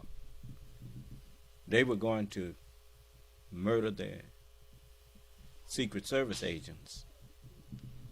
And Trump was going to stand there like he was brave and whatnot and say they was trying to kill him and missed him and got the Secret Service people. And now I'm declaring martial law. And we going after these people. We know who they are. They are Antifa. That's what he was going to. That was the plan. That's why he was so irate when they wouldn't take him down there. And if Bobby Engel and that other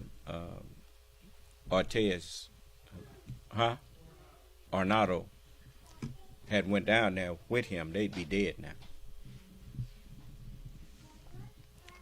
You see, it don't take, look, if I can figure out what Jesus and all of them meant by what they said, you think I can't figure out a little sick mind like Donald Trump and them and the plans they was making? You better remember what the scripture said. He that's from above. Now, I don't think any of you have any doubt that I'm from above, since I'm reading stuff that was over your head and making it clear to you. What other reason would Donald Trump want to go down there to where all of that havoc was being made for? What would be his reason for wanting to be there? He should want to not be there. He should want the National Guard to be there. I didn't hear you. But he wanted to be there. And he knew they were armed. Just a moment. Just a moment. We like to know what he know and when. Let's see here. What did he know and when did he know it? Let's see here. Just to be clear, Ms. Hutchinson, is it your understanding that the president wanted to take the mags away and said that the armed individuals were not there to hurt him? That's a fair assessment. I just want to confirm that that is when you heard the president say the people with weapons weren't there to hurt him and that he wanted the Secret Service to remove the magnetometers. That's correct. Mr. Cipollone said something to you like, make sure the movement to the Capitol. Now, he knew that the people there were armed. Why did he tell them to march to the Capitol? I think it's against the law for you to bring a weapon into Washington, D.C. Ain't it? Just a moment. Just a moment. My girlfriend knows. Siri, is it lawful to bring weapons into Washington, D.C.? I found this on the web. In general, rifles, shotguns, revolvers, and handguns may be registered in the District of Columbia. Press, just a moment. Let me,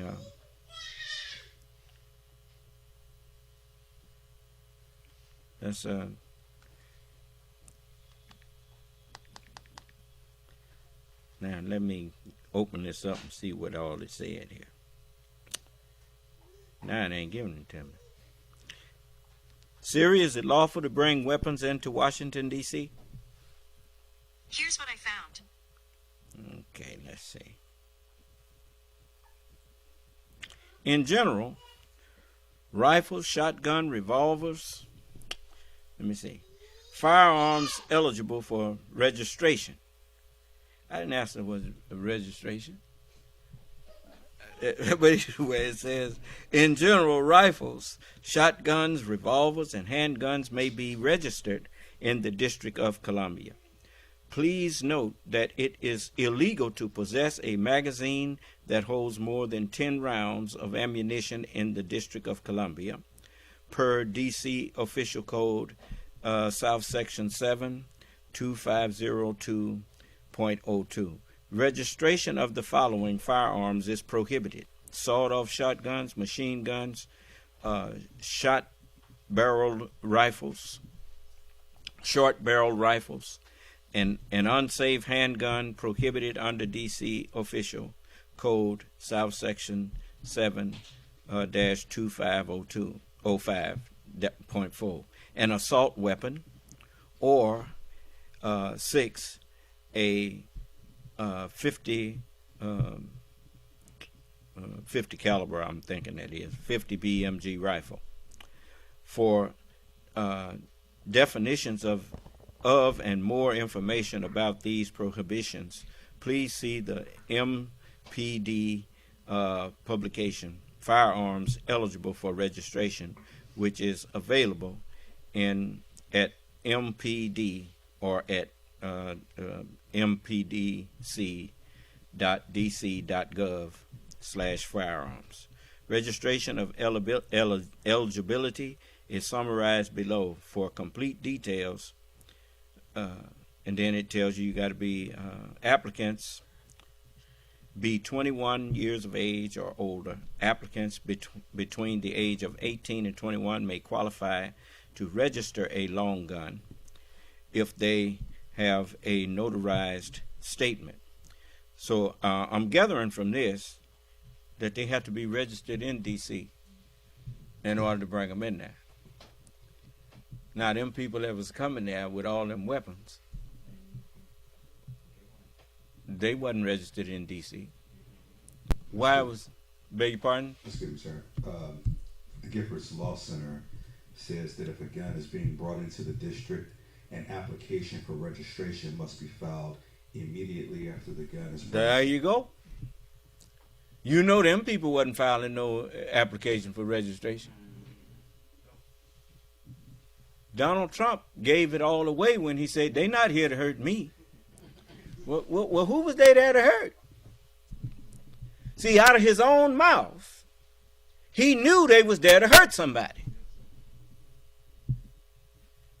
I mean, of course, now, it's kind of hard to say that you got a gun and don't intend to hurt nobody.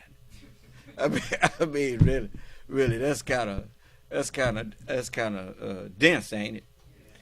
I mean, if you don't intend to hurt nobody, what you got a gun for? What you gonna do with it? Pick your tooth? I mean, really. So I you know, as I look at this stuff, he there telling them, take the mags away. Take the magnetometers away and let them people in here. Because they ain't here to hurt me. So he going to look powerful when he sat up down there and somebody gets shot down trying to protect him. Because he didn't need no protection from that crowd. That's why Rudy Giuliani, when he told Cassidy that Trump's going to look powerful, that gave it away. See, crooks, they can't hide. They just got to tell it. You know, all you have to do is listen close. He's going to look powerful. Do you understand? And when she asked him what he meant by that, he told her to ask Mark. They all knew what the plan was. That's why he was so irate when the Secret Service wouldn't take him down there.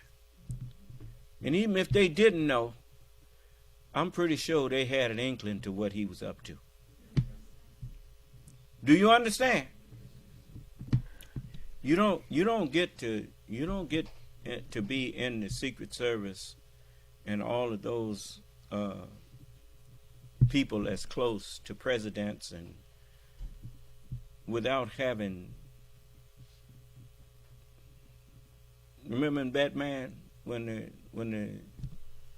they promoted when the commissioner promoted the Officer Robin to detective, tell them we don't believe in coincidences. You're not allowed to believe in no coincidence after you become a detective.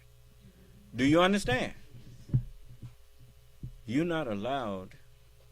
I mean, do you think that that Secret Service agent wasn't curious as to why the president would want to go to be taken into the middle of that? What would he want to go there for? And then when he put his hand on that wheel to try to make him take him, he told him, you take your hand off this wheel. He didn't care who you was then. Because you trying to march me into a place where I could be killed trying to protect you. Why would you do that? When you don't have to be there. You got something else on your mind. You see? I mean, let's face it, man. There ain't no dummies around that man. You know, you can't get into the Secret Service and into the FBI and all them places and be no dummy. You get somebody killed, man. Oh.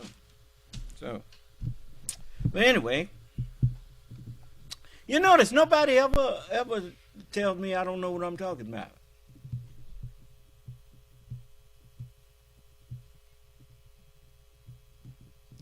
You know why? Because I point out things to them that they had never looked at. Quite the way I looked at it. But you know, when you put all of the testimony together, it points to that.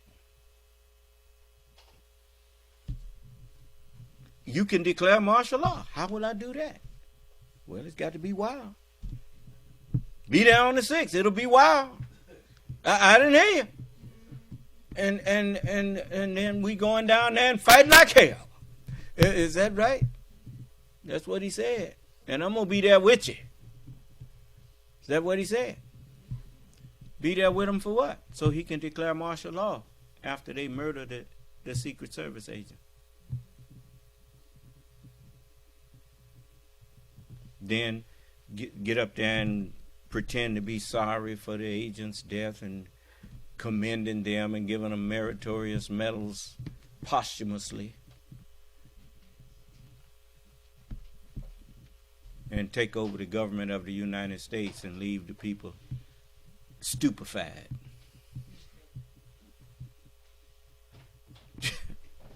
Man. But anyway, but now you see the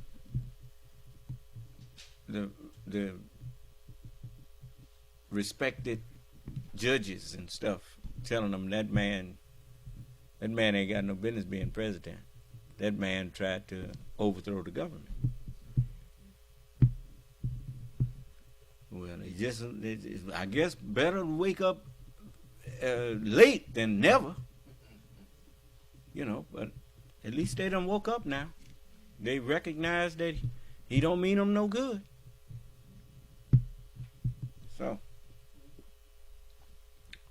So I think I've been a help to our president. Got him ducking now. You know, when people can't answer when you talking about them and can't call you crazy and can't call you a conspiracy theorist. Well, then I guess you were pretty much on the right path there, huh? You know, ain't nobody got their hand up, ain't nobody typing nothing. And so I think that I can let that horse die in peace. I don't need to beat that horse no more. Is it too hot in here? I see everybody fanning. Well, you know it's been cold lately. So I put the heat on. I'm sorry. I can get it straight for you.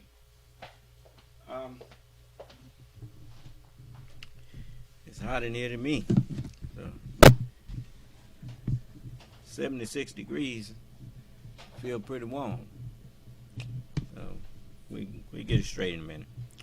Now, what I was taking you to was this 24th chapter. I think I'll cut to the chase since I spent so much time on the others there.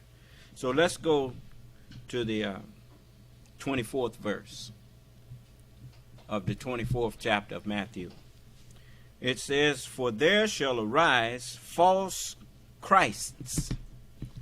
Now, here Jesus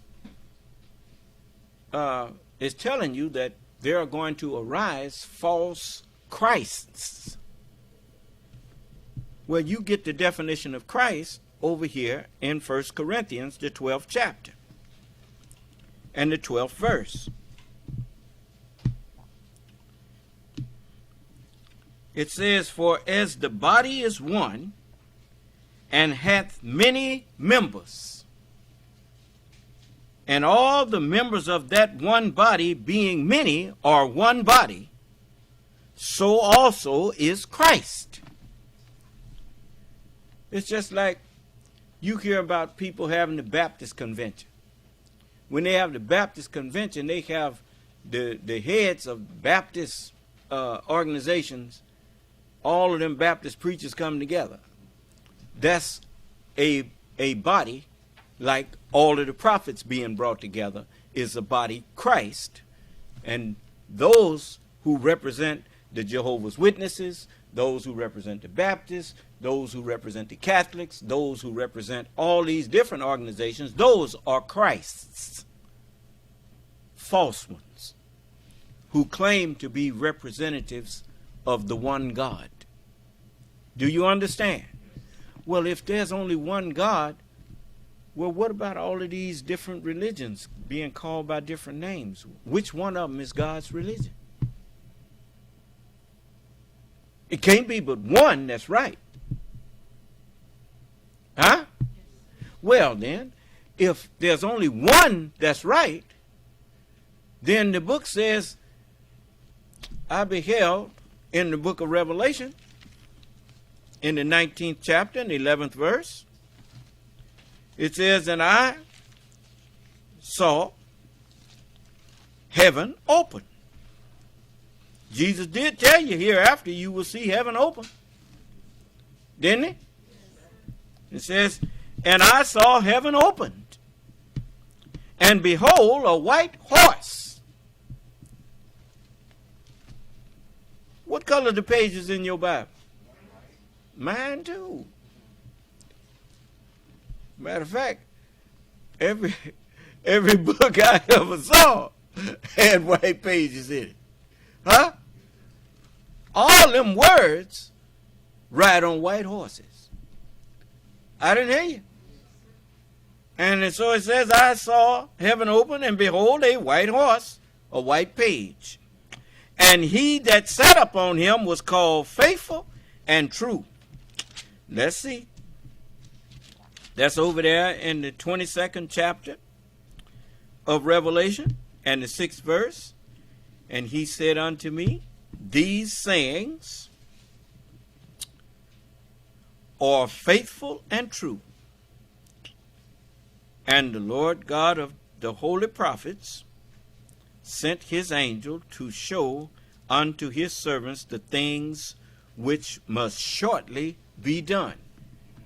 So you know he's talking about the prophets, because the prophets was his servants. And to show them what's going to shortly be done, well, that's future events. I didn't hear you. And that's what the prophets saw. They saw future events. Then it says,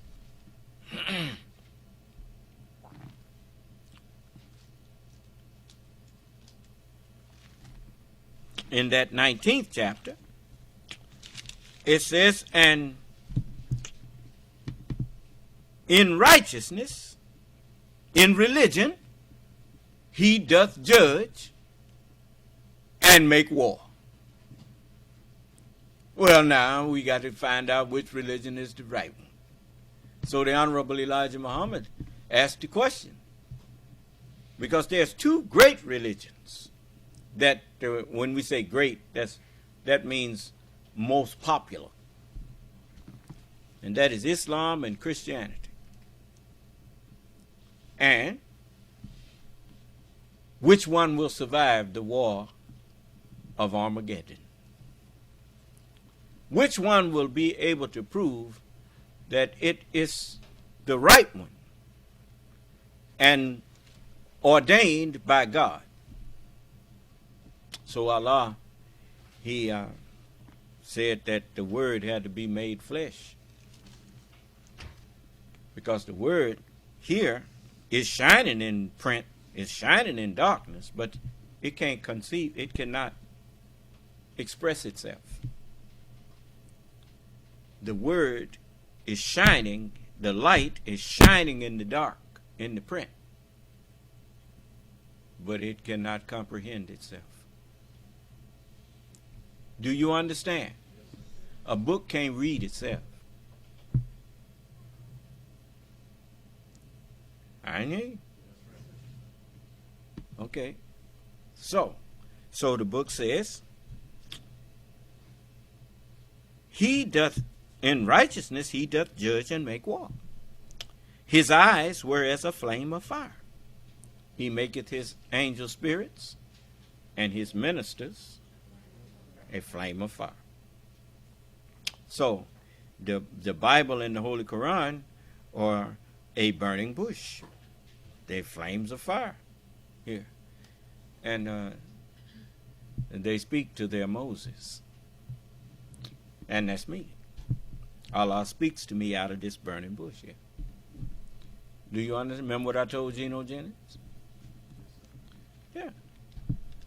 You know, I told him I was going to show you how I arrived at this, but I said the Bible and the Quran is the burning bush and I'm the Moses. He didn't like that, but he didn't condemn it either. You see? So, next it says, and on his head were many crowns. And he had, did you see Highlander?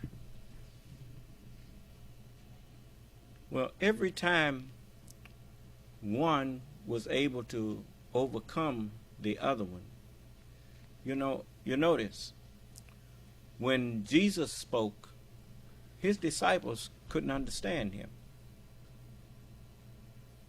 which meant that they were neither his equal nor his superior. Do you understand? But the only way that I could become one with Jesus is that Jesus would have to concede that. And how does Jesus concede that? It's that I can understand what he was saying and make it agree with what I'm saying, without anyone being able to find any contradiction in Jesus to what I'm saying.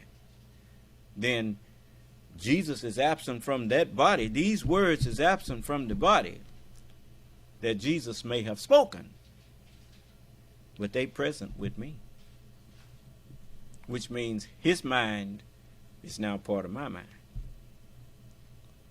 And if you saw the Highlander, whenever one vanquished the other one, then his power went into that one who vanquished him. Do you understand? Because that's what it was all designed for the many to become one. They had quite a few movies, well, not quite a few, but 3 I can think of. One was called with I think Jet Li. He was called The One, from the multiverse. And he went in there and destroyed all of them, and he took their power. And then in the Matrix, and then but it's all they didn't create that. They got that from this. To be absent from the body is to be present with the Lord. And so it says, and on his head were many crowns, which means that my brain is the seat of Christ. It's the judgment seat of Christ. You see, the mind, all your mind does all day long is make judgments. So your brain is the judgment seat. And the prophets, they made judgments. They made a will here. But nobody could read it and take it in until me.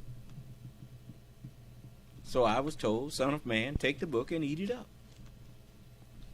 And then after I ate up the book and became the book, Jesus knew that I had to do that.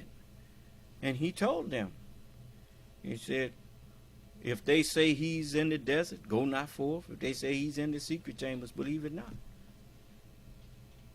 For once the word becomes flesh, then all the world will be gathered before him. And you won't have to go nowhere. See, you don't have to leave home. Now look at all this technology that makes it possible for me to talk to everybody at once. That's not an accident. You're not allowed to believe in accidents once you become the Lord. Ain't no accidents. But why? Because don't nothing happen on this planet without Allah's permission. Do you understand?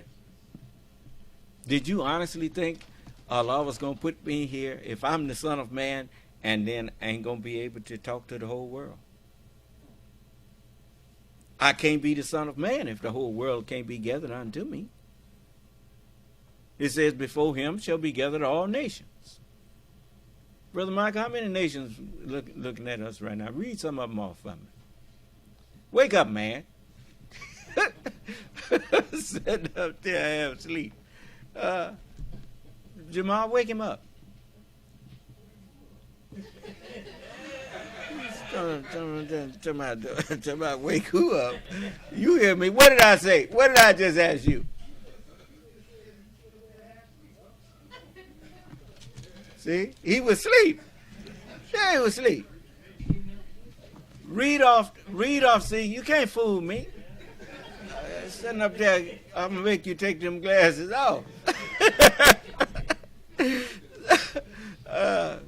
Read the nations off that's listening to me right now. I'll tell you when to stop. Get the microphone. Wake up, man. Okay. Argentina, Brazil, Chile, Colombia, Costa Rica, Dominican Republic, Guatemala, Mexico, Panama, Peru, Afghanistan, Belgium, Bosnia-Herzegovina, Bulgaria, Cameroon, Croatia. Croatia. Yes. The Czech Republic, Denmark. Czech Republic. It's Czech Republic. Yes. Denmark, Estonia, Finland, France, Georgia, Germany, Greece, Hungary, Ireland. That's enough for now. But see, that's the fulfillment of the 25th chapter. It says in the 31st verse of the 25th chapter of Matthew, when the Son of Man shall come in his glory. It didn't say if the Son of Man comes. It said when he comes. This is Jesus talking. When the Son of Man shall come in his glory, and all the holy angels with him. You see, I got all the holy scriptures up here with me. And he says, then shall he sit upon the brain of the Son of Man. The brain of his glory is the brain of the man who was born to glorify the word. That's me. Then it says, and before him shall be gathered all nations on the World Wide Web. And that's what you got going on right here, right now. Do you understand? And so it says, and he shall separate them one from another, as a shepherd divided his sheep from the goats. which is exactly what I'm doing. The truth is separating the right-minded people from wrong-minded people. Do you understand? You see? You know, if anyone could produce an argument against anything I'm teaching, then I couldn't be the judge.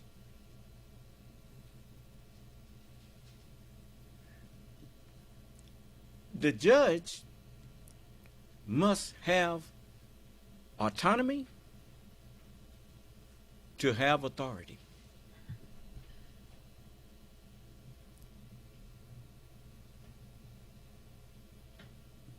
If you can find anything in the Holy Scriptures to fight me with, then I don't have the approval of all of the gods. He called all of them who the word came to, he called them gods. I have to be approved by all of them. I can't contradict any of them.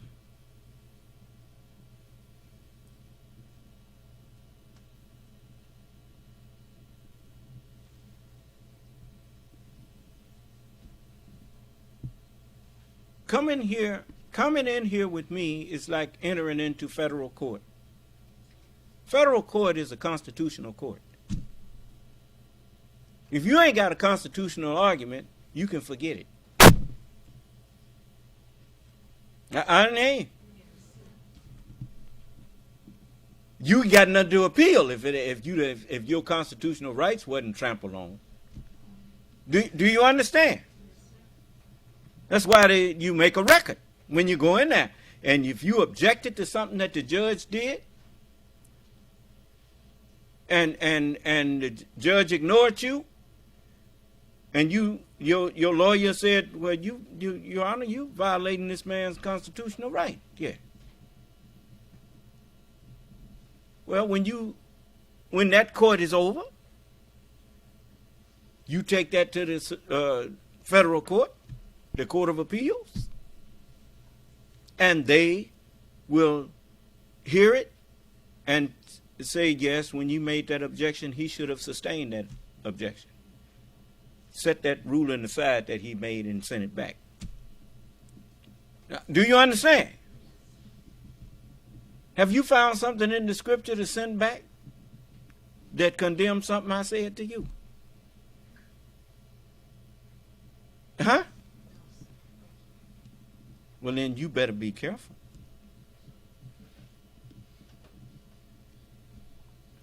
It's just that simple. You know, when you in my presence, you're in the presence of the one that the scripture referred to as the Lord himself. This is the word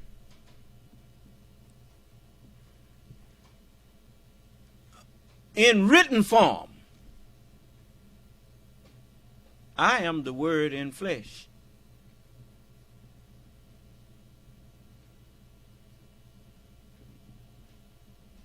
And if it's not so, how come ain't nobody on the planet objecting? You heard the nations that's listening to me. We got somebody? Okay, I'm curious to know who can object. I'm always listening for the objector.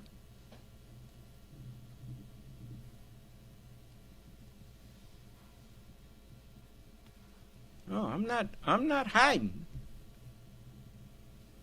You know, don't you know that if you remember I told you that you can fool some of the peoples all of the time? And all of the people some of the time? But you can't fool all the people all the time. I never forgot this brother named Alexander. He told me something one day. I don't know if he took it like I did. But most of the people out there that's teaching, brother, they got two faces. They got one way they present themselves in the public, but in private they all together different people. They don't even talk the same. And a brother asked him, you know, I know how he is when he teaching. How is he when he in private? And Brother Alexander says he smiled at him. I think he said, he's the same. That's him. You know, I don't know how people can be other than themselves. How do you do that? I mean, that's got to be taxing. That when you go around folks, you got to put on an act. I ain't got to put on no act. I'm doing what I love. I'm living the life I love. And I'm loving the life I'm living. Do you understand? That's it for me. Don't you know that's got to be the truth? If you saw everybody that I thought was thinking like me, following the Honorable Elijah Muhammad, when I saw everybody look like they went a different way, I never stopped. It's because I wasn't lying.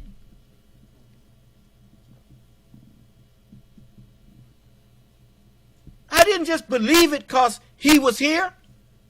I believed it because I believed it. And not because there was a whole lot of other people saying they believed it.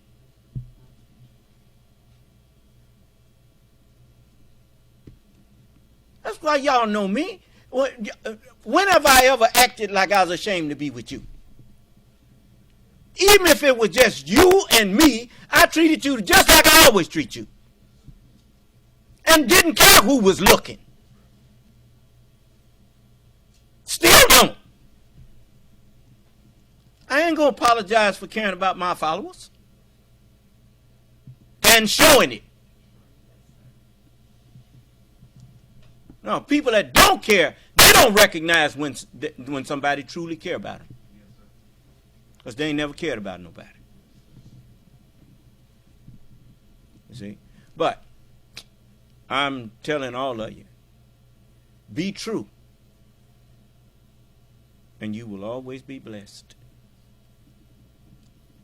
Allah loves that more than anything. Truthful people. Do you understand? I mean, really, what can we do for the truth? Nothing. But the truth can sure do plenty for us. Never forget that.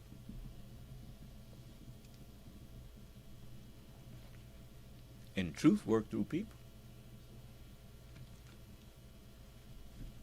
You notice every time I guide you to something, give you something, you say, boy, thank you, son. I say, all praise is due to Allah. The truth guides me to do these things. Flesh don't do nothing on its own. The mind that's in the flesh does it and uses the flesh to accomplish it. Never forget that. That's one of the reasons why we say we believe in the unseen. You see? Yeah. That which is most important to us, we've never seen with the naked eye.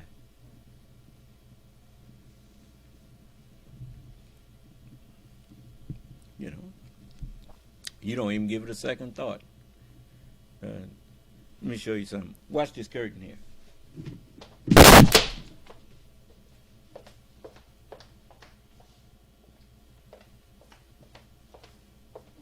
What did it do? But you didn't see what was making it move. That's all around us. And we don't see nothing. But that which gives us life is the unseen. That which makes our life pleasant and livable is thought, that which is unseen. Do you understand? So it is the unseen that is the power, not the seen. You see? So I want to, I think there's one more that I wanted to show you from that old silly woman. I mean, that silly man. Excuse me. Because she was a long way from being a silly woman. I admire that little sister. You know, when a woman got more courage than men, boy, that's a sad man. Little woman, that little sister was what? 26 years old? 26 years old and stood up to Donald Trump and all of his lies, and all of them call themselves threatening. I told you, you better not threaten her.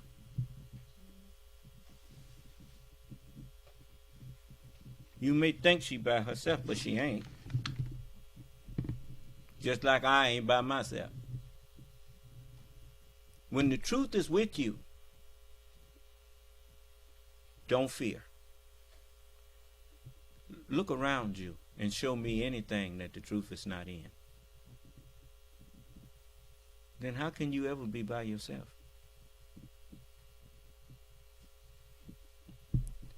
That's why I like watching Star Wars. Yoda was explaining the Force. He said the Force is everywhere, around us, through us. It binds everything together. The Force is the truth. Surely the remembrance of Allah is the greatest force. And the Force is with me. So never doubt the Force is with you. If you hold on to it. You know, you don't control the Force. The Force controls you.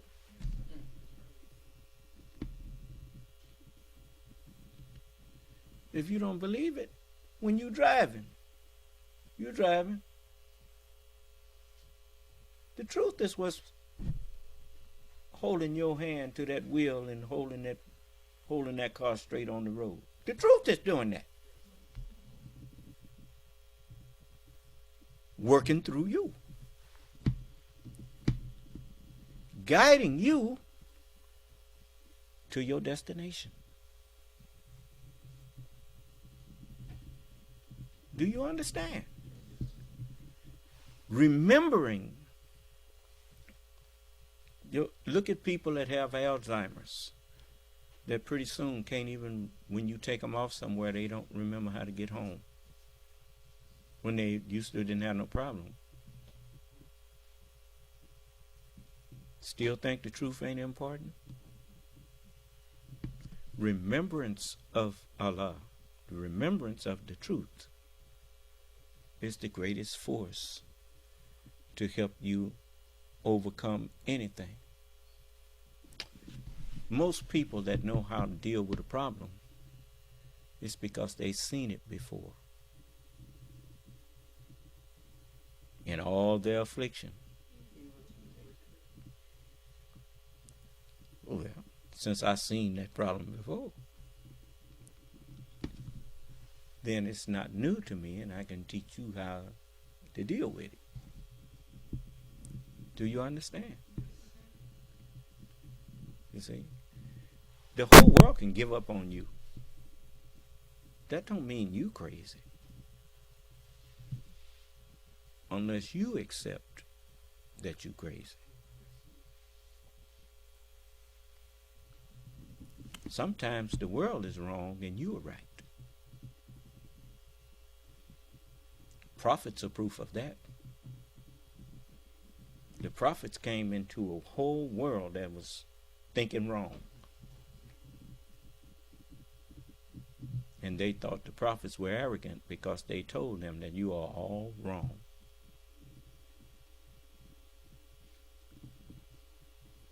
But time proved that the prophets were the ones that was right and the world was wrong. Noah was right and the world was wrong. Lot was right and the people of Sodom and Gomorrah were wrong. Huh? Okay. So if you know you're right, you don't let nobody convince you that you're wrong. And if you know you're right, you can convince somebody else that you're right. That's reasonable. If the person is reasonable, then reason dictates right and wrong. Not love, not hate, not emotions, reason. Do you understand? There you go. So just stand for what is right. And Allah stands with you and will bring you through whatever. Whatever comes, Allah will be with you and bring you through it. I know, because I done been through some stuff. But Allah always brought me through it, and I was a wiser man once I came through it. Which made me give thanks that I went through it. You see? So as Jesus in the 24th chapter, he said, "For there shall arise false Christs." And what are false Christs? Bodies of religious people, right? Okay. And who are the false prophets? The preachers of those religions, right? There you go. And then it says, "And shall show great signs and wonders, insomuch that if it were possible, they shall deceive the very elect." If Allah hadn't made me like he did, I would have been sucked into them religions, because my mother was in it. God knows I love my mama.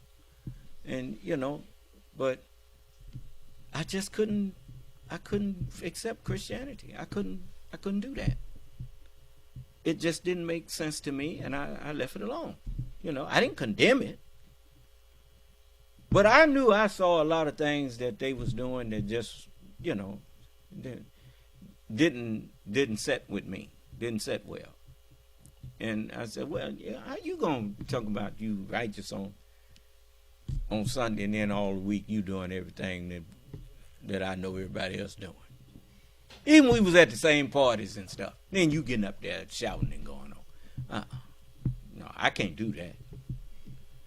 You don't play with God, man. So I left it alone. I didn't say nothing to them, but this was what I was thinking. I said, no, I ain't gonna do that. If I came around a preacher, I'd be cussing and going on. But if I saw a preacher, a nun or somebody, I didn't do that. I say, hey man, can't you see that sister there? Or whatever. We get in front of a church. Don't be cussing in front of the church, man. So I agreed with WD when he said, even if you was not a Christian, most people, black people that was born in America, they was Christianized. And they would defend Christianity even if they was not a Christian. Because I defended it because my mother was one. She, as far as I was concerned, she was righteous. But I just didn't believe she just couldn't convince me that was what I needed to be. Now my sisters and brothers, they accepted it.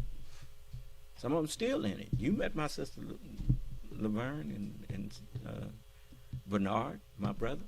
They in it still. But I never was in it. I just couldn't do it.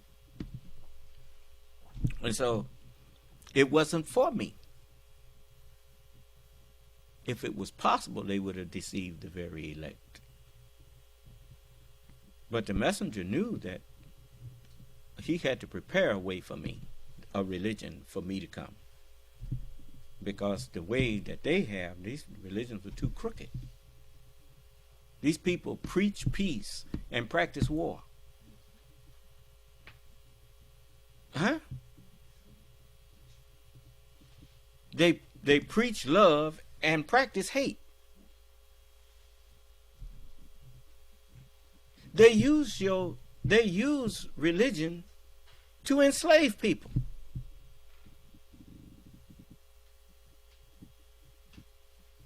So no, wasn't for me. Till I heard Islam as was taught by the Honorable Elijah Muhammad. And when I heard that, I couldn't reject it. Because it was all true, what he was saying. And you know, I mean, you can't tell me that the white man ain't the devil. I know things about white people that I ain't never said. I saw. So don't come in here talking crazy to me. No, he know he the devil. But he know you don't know it. So he used that on you. That's the greatest trick the devil ever played, is to teach you that the devil don't exist. Yeah? He even tell you that in the movie. That's the greatest trick he played on you, is to teach you that he ain't real. And he right there in front of you. Right out in the open, being the devil. And you ain't, he didn't even say it. Speak of the devil. And he you didn't pay him no attention. You notice you don't hardly hear them say nothing like that no more. It ain't no fun when everybody knows it's true. It ain't no fun when everybody knows it's the truth, you see. So he don't say it now. He don't call each other bub no more. But when I was growing up, they used to say it all the time. What's up, bub? And then he'd start laughing. Say it right in front of us. We didn't know he was Beelzebub. That's what was so funny to him, that he knew he could talk like that in front of us and we would not know what he was saying. So he hear me right now. How come he ain't saying nothing?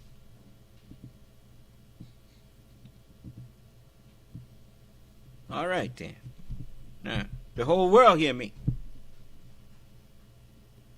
Am I teaching hate? Am I teaching anti-Semitism? Anti-Semitism. Boy, they just say anything to a dead mind. How in the world you going to tell your father that he's an anti-Semite and he brought you here from his semen?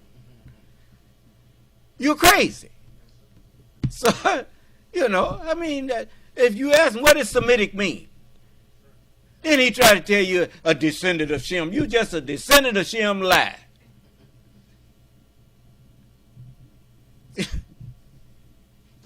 Means you came from semen.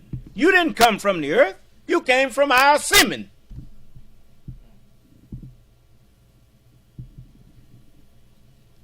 You might not know it, but I know it. You look like telling your daddy how you got here. You remember that boy came in here and told me he sent me. That is silly self. That old crazy microphone. Yeah. Y'all heard him. Said it right in front of you.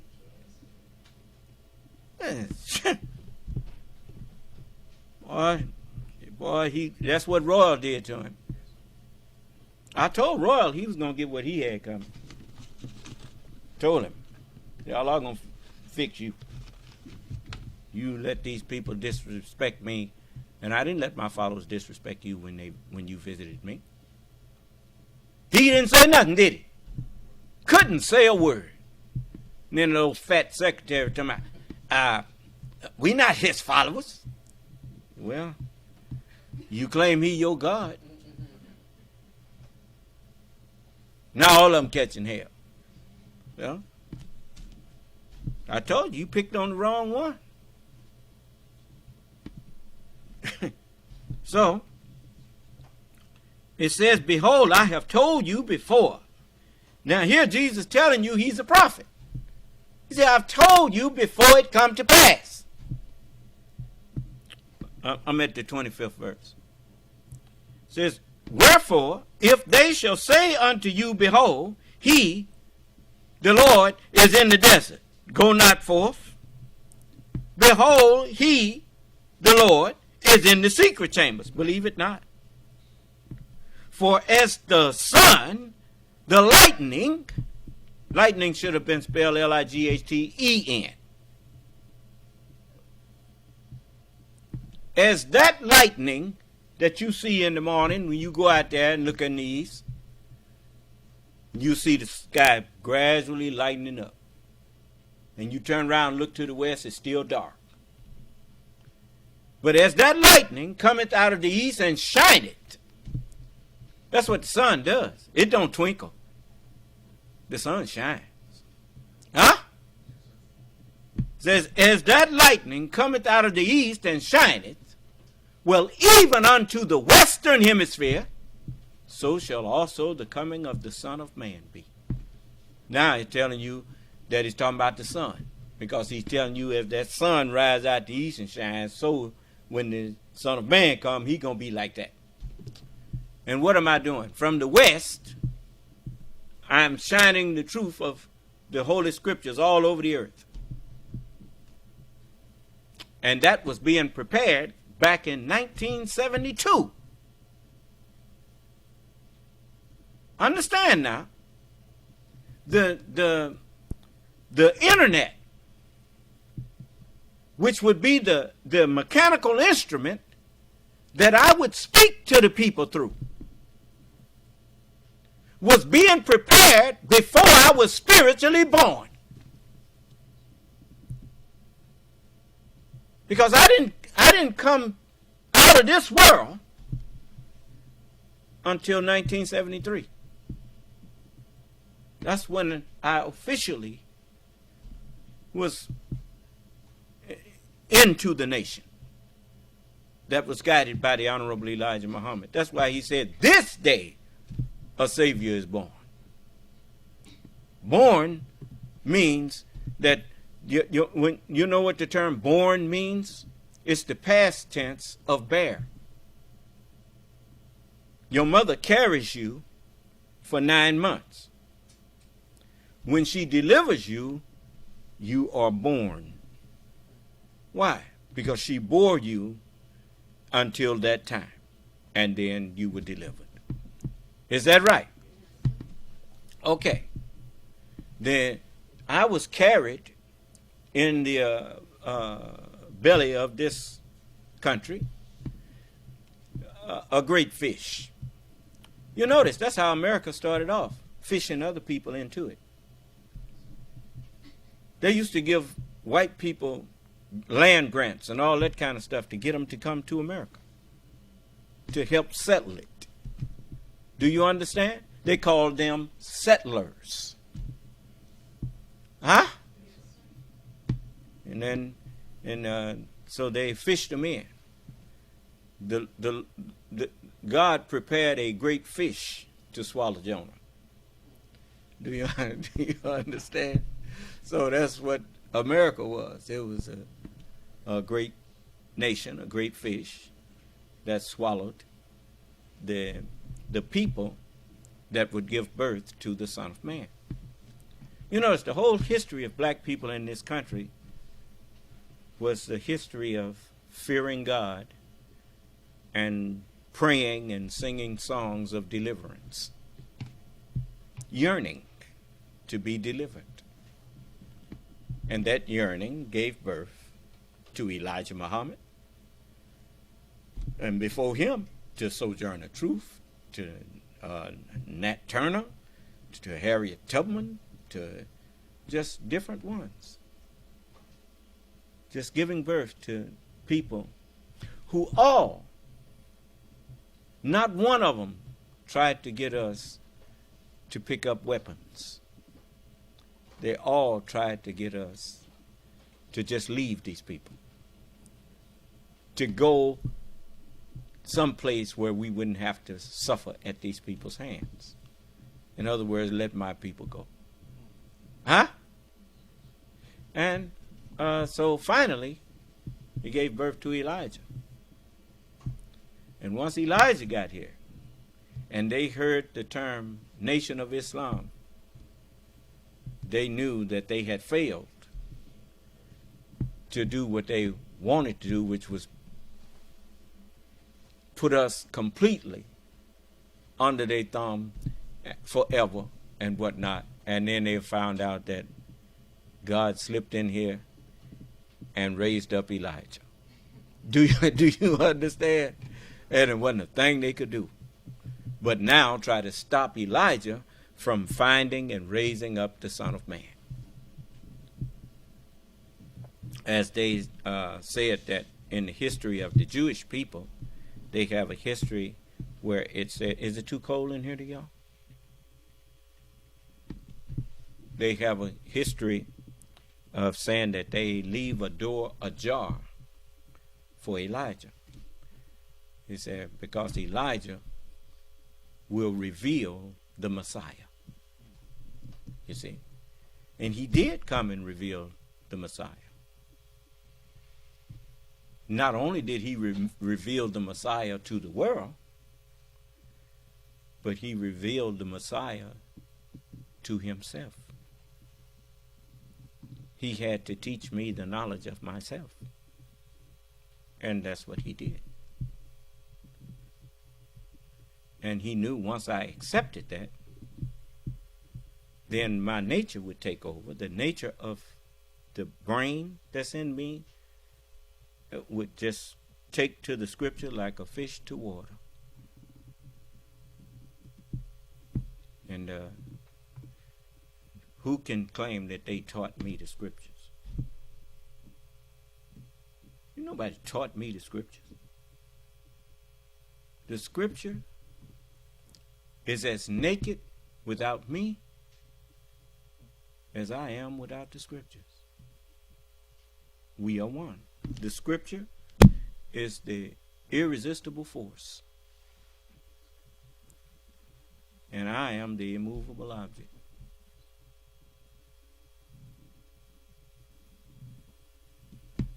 So if you ever wanted to know what would happen when the irresistible force meets the immovable object, then the answer to that is, then God will make his appearance.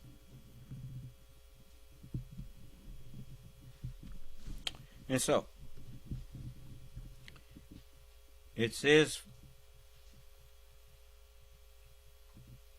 for as the lightning comes out of the east and shines, so shall even unto the west, so shall also the coming of the Son of Man be. The first man, Adam, was made a living soul. The last man, Adam, was made a quickening spirit. And from those twain, making one new man. And he is the Son of Man. The natural and the spiritual. That's me. I'm from both. That's why I honor both. People try to divide me against the ruler whose flag is this one, and try to make it look like this one and this one is against each other. But this one and this one has always been together. You see this one waving? Now look up. The sun, moon, and star, and the stars and stripes have always been together. Isn't it just that this one is above this one? And they said that. One nation under God. Because he that's from above is above all. Do you understand? You see? So,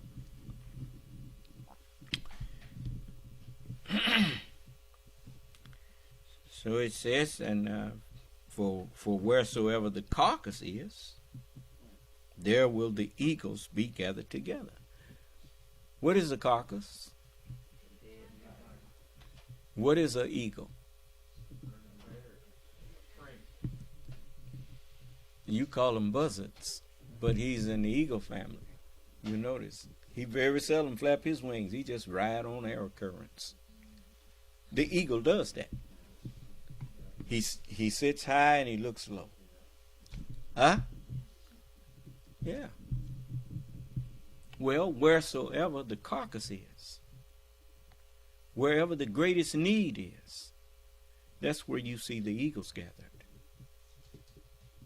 And wherever you find the slain, the dead, that's where the resurrection will begin. Who was deader than the black man and woman of America? Who was more ignorant than us? We was calling ourselves by a name that made us no people at all. Didn't connect us to nobody.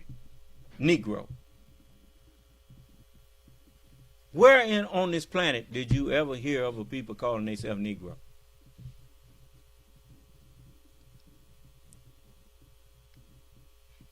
Nowhere but here in America. Dead. But I am the first begotten of the dead. You see?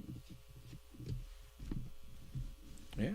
Not only am I begotten from a dead, physically dead or mentally dead people, but I'm also begotten from dead prophets who left their living word here. What they say, that the life germ of a man can stay in the womb for 72 hours and still be potent. What is 72 hours? 3 days. Jesus said, I must work today and tomorrow, and the third day will I be what? Perfected. Okay. Then, these life germs been in the womb of these civilizations since 2 days ago. Now you're in the third day, and they have now connected with the brain and conceived, and now they have produced a son. The word has been now made flesh. That's right. So I'm the first begotten of the dead. They have what they call in this world, they can make your sperm or your life fluid. They can freeze it. And after you pass away, your life germ can give life to somebody. Can give life to a baby. Even after you ain't there no more. So you know that's possible. Whatever is possible physically is also possible spiritually. You see? So the messengers of God, by them reprinting these books, the only reason they reprinted them because this book gave them power. Look at all of the people that's done got rich lying about this book here. I said lying about it. Pretending that, God called me. God ain't called them nothing. But they got away with saying that because in their heart they had said there is no God, which made them not afraid to keep printing these books, not realizing that these books that they was reprinting was going to one day produce the Lord himself. Because the hidden truth in them was still just as potent as it was when it was first spoken. You see, all that fluid that that in the scrotum of a man, the whole thing is not just life germs. Some of it is just sugar water, sweet water, nourishment for the life germ. You see, the scriptures is like that. They're not. It's a little leaven in there. Most of it is filler to make everything else obscure. The real stuff is obscure, hidden from the naked eye. Naked, we have indeed sent down clothing to cover your shame, clothing for beauty, clothing that guards against evil. In order to see the life germs that's in it, you got to have greater vision than your natural eye, you see. And in order to see the hidden truth that's in here, you got to have magnification too.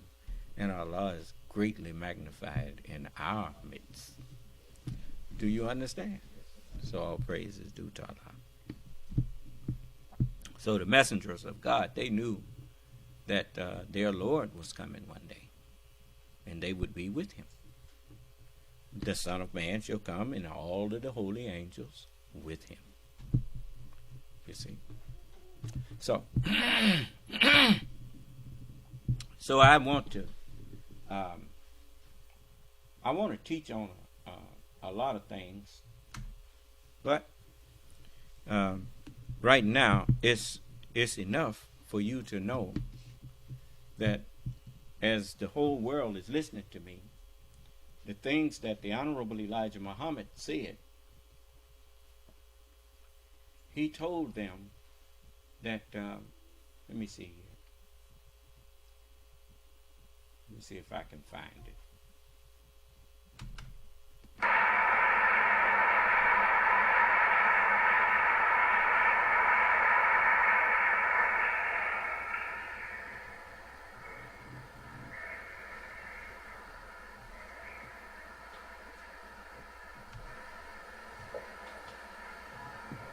We want to thank you, whom the Secretary have called off, for visiting us here this afternoon. We hope that you will enjoy yourself, and that we're going to do all we possibly can to get over to you all that we can, so that when you leave here, you will have some knowledge of us and our presence in the world. In fact about it, this is what we are here for, to get over to you and acquainted with you of that which God has sent to you through me. We want to get acquainted so fast until we are nervous. Our acquaintance means much. For a long time, 40 years, I have been among you, sounding this kind of a trumpet. So there was an end to Noah sounding his trumpet in his day and time. There was an end to Abraham and Lot sounding their trumpet in Sodom and Gomorrah, people at that time. And it also came an end to Moses and Aaron sounding their trumpet to Pharaoh and his people. These kind of trumpets is the mouth of men and the words proceeding from their mouth. These are the first trumpets that sound, called the easy sound, because they're coming from man's mouth. The other trumpet is not heard directly from the mouth. It passes through some mechanical instrument. That's the kind of trumpet I'm warning you to be aware of. They're lifting it up now. Don't forget that you're in the time that has been kept hidden from you by the enemy of the time. Okay, you heard him use the term, they are linking it up now. Just like you tell people now, send me the link. This was in 1972 that the messenger was telling that they was putting the internet together, linking it up, because he knew that one day I would use the internet to talk to the whole world. And he said, that's the trumpet I'm warning you about. All of the messengers of God warned you about my coming. And people spent so much time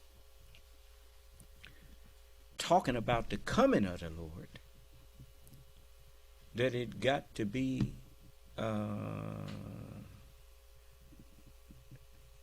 it dulled the senses. Nobody ever expected it to happen. It's just like Santa Claus.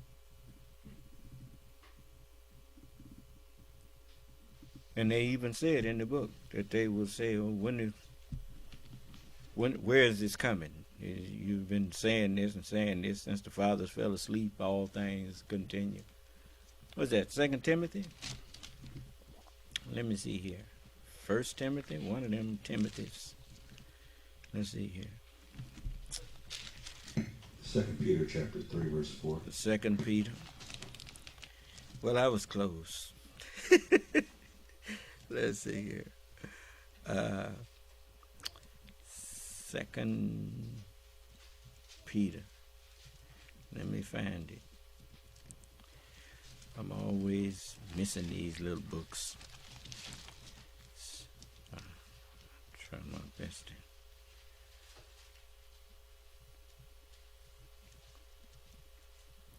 I don't care how many times I go to these books, I always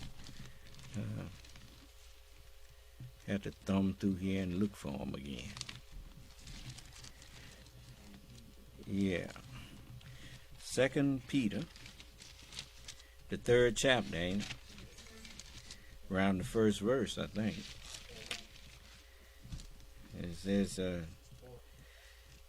It says, knowing, the 3rd verse, it says, knowing this first, that there shall come in the last days scoffers walking after their own desires.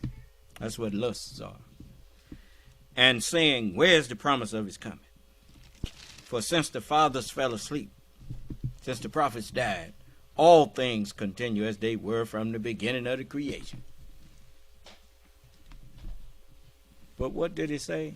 At a time when you think not, and look not for him. That's how, if you want to catch people and get the truth from them, you got to come at a time when they're not expecting you and walk among them. Then you find out what's in people's heart. You see? I tell people that all of the time. I say, if you really want to know what somebody is about, I say, stop announcing yourself. Just go up there. You find out a lot about people when they don't have time to prepare for your coming. I tell them that's how you want. If you really want to know what I'm about, you need to just stop calling and just go by sometime. Just come out there sometime and see what's going on. So I ain't got nothing to hide. I'm about what I say I'm about. So it don't make me no difference when you show up. You got people, we ask them to let us come visit them. They don't want us to come visit them. Why not? I know why. You're a liar. You don't believe in what you say you're doing. Anyway, so I wanted you to see these things. And so you in the last days now. So if you believe, then you are blessed. You're lucky. This is one thing I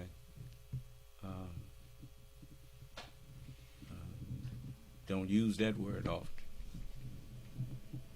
But it applies now. You lucky. So, because there's a whole lot of things to keep you from believing set up out here. And it's all distractions. In warfare, they one of the things about war is you try to keep your enemy distracted from where you really coming. They throw smoke sometimes so you can hide in the smoke, you know. Or they'll have a few people over there shooting at you and get you to run into a whole ambush. Do you understand? And so it's all distraction. This world was set up for one purpose, to distract you from remembering that Allah said He gonna destroy this world. And when you fall in love with this world, you setting yourself up to be destroyed with it. Because you're gonna hate God. He that loves the world is at enmity with God. You see? Well, you don't love nobody who's trying to destroy something that you love. So don't get too close to nothing and to nobody. That's my advice to you. And you'll be all right. You know, stay fixed on what you claim to believe in. And then do that. Do you understand? And don't let nothing and nobody distract you from it. Okay. Any questions?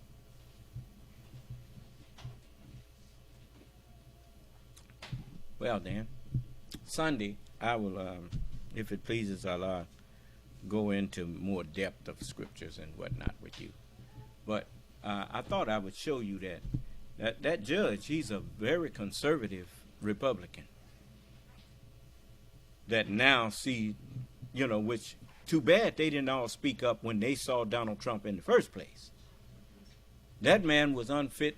Anybody who understood the office of president knew that a man like that, Hillary Clinton called it right. She said, you will not insult your way into the White House. And that's exactly what he did. He insulted his way into the White House because they thought it was funny. They thought it was a game he was playing in order to get other people involved in the election. He's wise. He's shrewd. Got in there and did nothing change. He just got worse.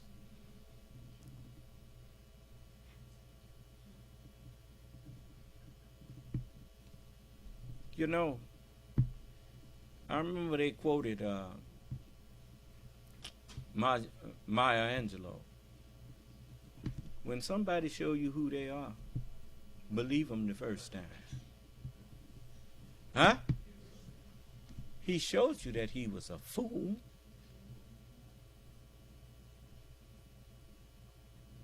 Too bad you don't know the difference in an act and the real thing. Certain arenas, you don't start off acting a fool in order to gain support. Running for president is one of those arenas.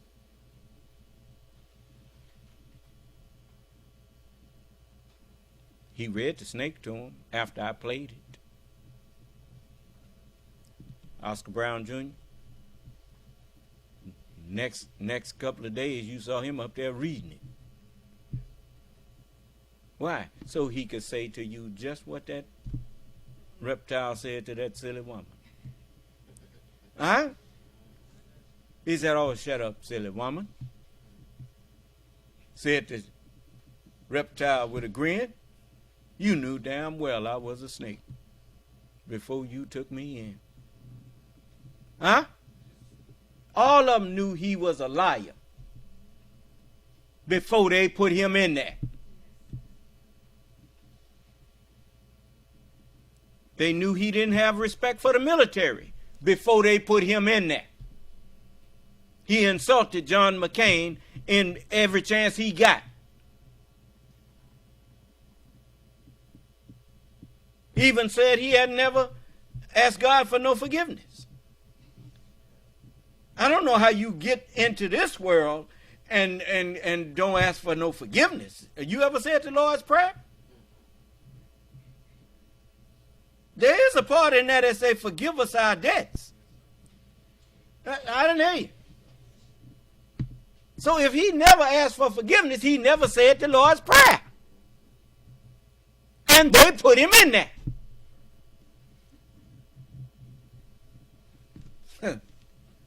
So don't blame him. Blame your silly self.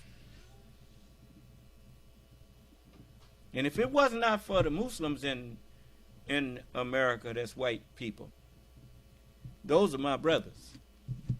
And I'll do what I can to help them save their country. But you sycophants out there, you know, you showed your true colors when you supported a man like Donald Trump. Ain't nothing to you. Nothing. So I'm doing it for the sake of those who like President Biden and people like him.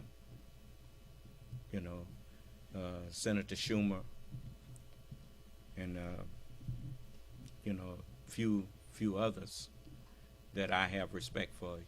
Even Liz Cheney, but she I know she regrets a lot of them votes she supported him on and all that kind of stuff, but you know, but you see, she knew that it was going to be political suicide if she stood up and said what needed to be said, to show you how sick many of you white people are in this country. You some sick puppies. And I'm telling you to your face.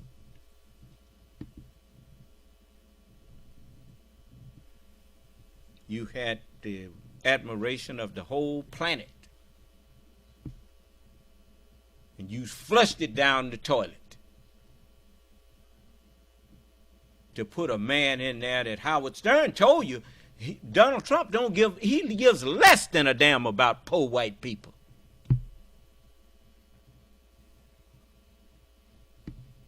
He could care less about you.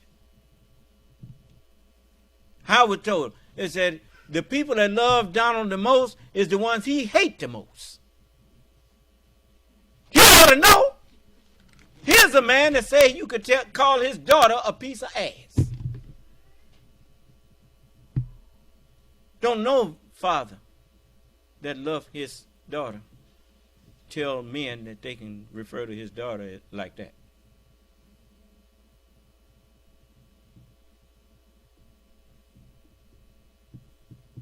It's not only disrespectful to her, it's disrespectful to her father for you to even think you could say something like that in front of her.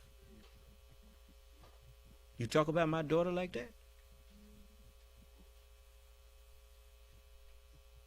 Yeah, okay. Anyway, like that old saying, don't start none. Won't be none. And if you can't respect my daughter, you stay away from her and stay out of my face. Because I'm not going to disrespect yours. That's my way of demanding respect for mine. I suggest you take that hint. Okay.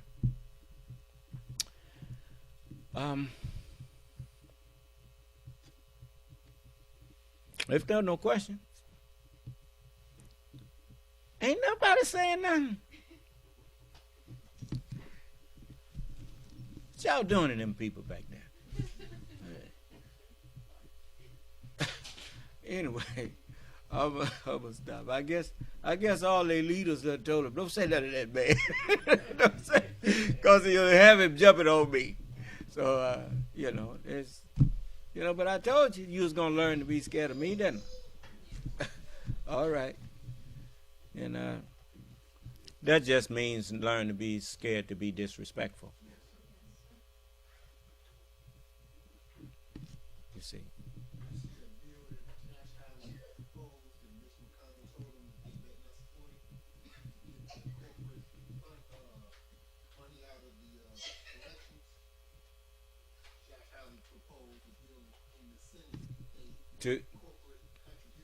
To get rid of corporate contributions? Uh-huh.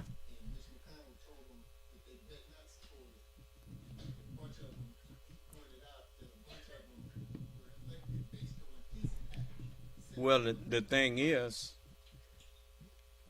if they don't get, see, Josh Hawley trying to save face now, because he was in there fist pumping and going, I ain't forgot. But the fact of the matter is that it's time now for the American Caucasian people, and I'm talking about the patriotic people of this country that respect their founding fathers and respect their Constitution.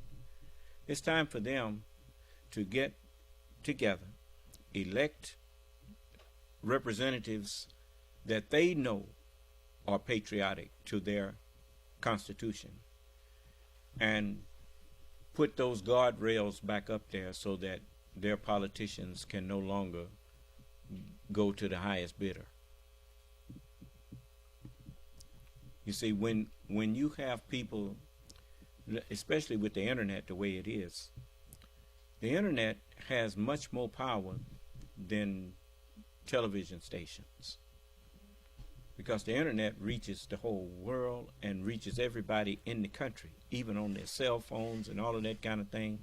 And so you have people now like this DirecTV and all of that. They got all them channels on there that they can sell to the highest bidder, and these people get on there and just put propaganda and flood the airways with lies. They give you some candidate that they create a background for that you don't know nothing about, but here he is being put out there to you like he's some great person when it's all fictitious.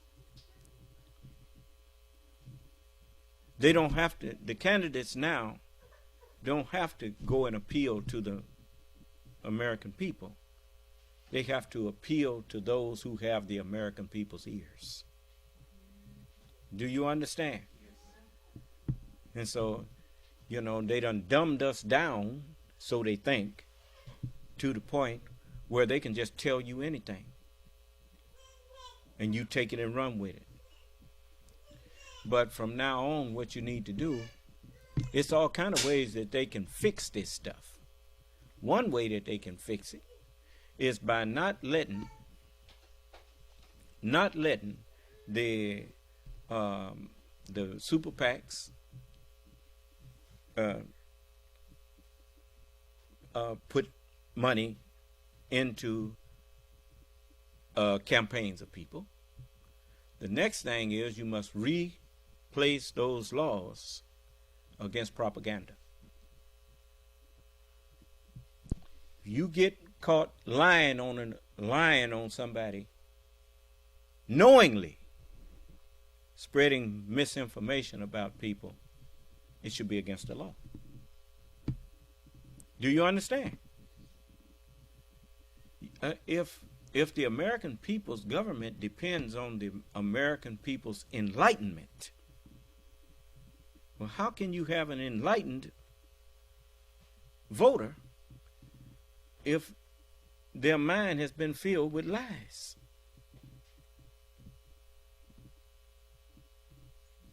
No, you have to stop the propaganda.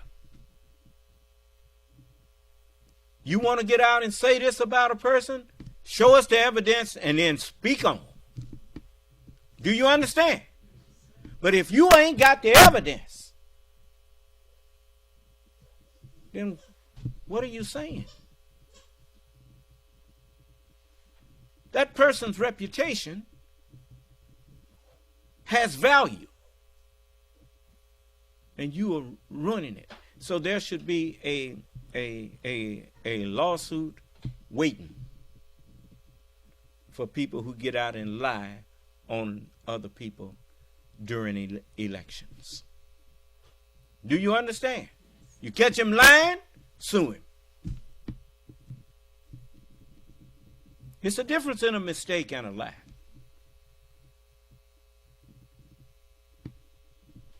You see? And the way you find out if a person lied, just ask them, where's your proof of that? How did you come to that conclusion? Even circumstantial evidence is permitted in court. It's got to be overwhelming, but it's still permissive.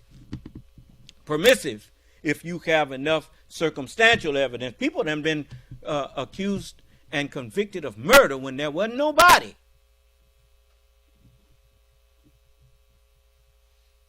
By circumstantial evidence. The person came up missing.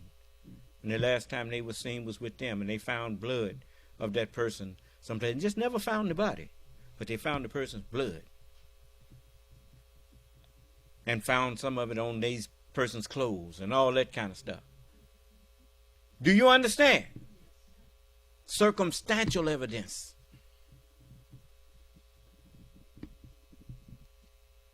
And you was the last one seen with him. So, it's ways to tell the truth on people and make it stick. You can always make the truth stick when you know the truth. You see? If I couldn't make the truth stick that the white man is the devil, I wouldn't have stood up here and said it. That's why the messenger told Farrakhan and all the rest of them, don't try to run ahead. He said, you will run into something you can't move out of your way. He said, now I'm the only man of your kind that can stand up and talk like this, and don't you do it unless you say what I said. In other words, the Honorable Elijah Muhammad said this. Do you understand? Because he knew they didn't know. But he knew I wouldn't have to say he said it. I can prove it. Yeah. Or I wouldn't say it. So I want you to remember that I don't know how I got way off on that, but sometimes you say things that make me have to go into some other things. So where do we get off on that?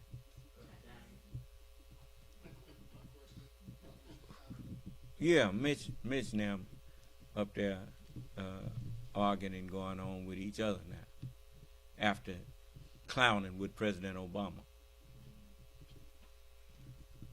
Stacking the court with crooked people. Yeah. Now I want to act like you don't want to offend your handlers now. So, you know, you ain't got no integrity. Anytime you can be bought, you don't have integrity. That's the one thing that's so dangerous about a patriot. Can't be bought. You remember the shooter? Have you looked at Shooter? You remember that senator that said you always got some soul that thinks that he can make a difference, and you got to kill him to teach him otherwise. And before it was over with, who was killed? You got to be careful fooling with patriots. You know, no, they can't be bought. And they know that when you threaten their life, They got a life too. You got a life.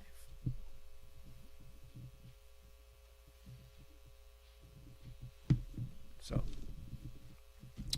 you know, when you understand that people can't do no more to you than you can do to them, then you know, you don't worry about that. You just tell them, don't start nothing, it won't be nothing. Okay. Always, when somebody threatens you, you always report that. Report it to them, to their officials. And you let me know about it too. But report it to their, because that's the first thing I'm going to tell you to do. Report it. Shouldn't have threatened you. Okay. Now, if there are no questions, and may Allah bless us all and keep us safe and in our right minds. May Allah's Salam Alaikum. This session is no longer goodbye.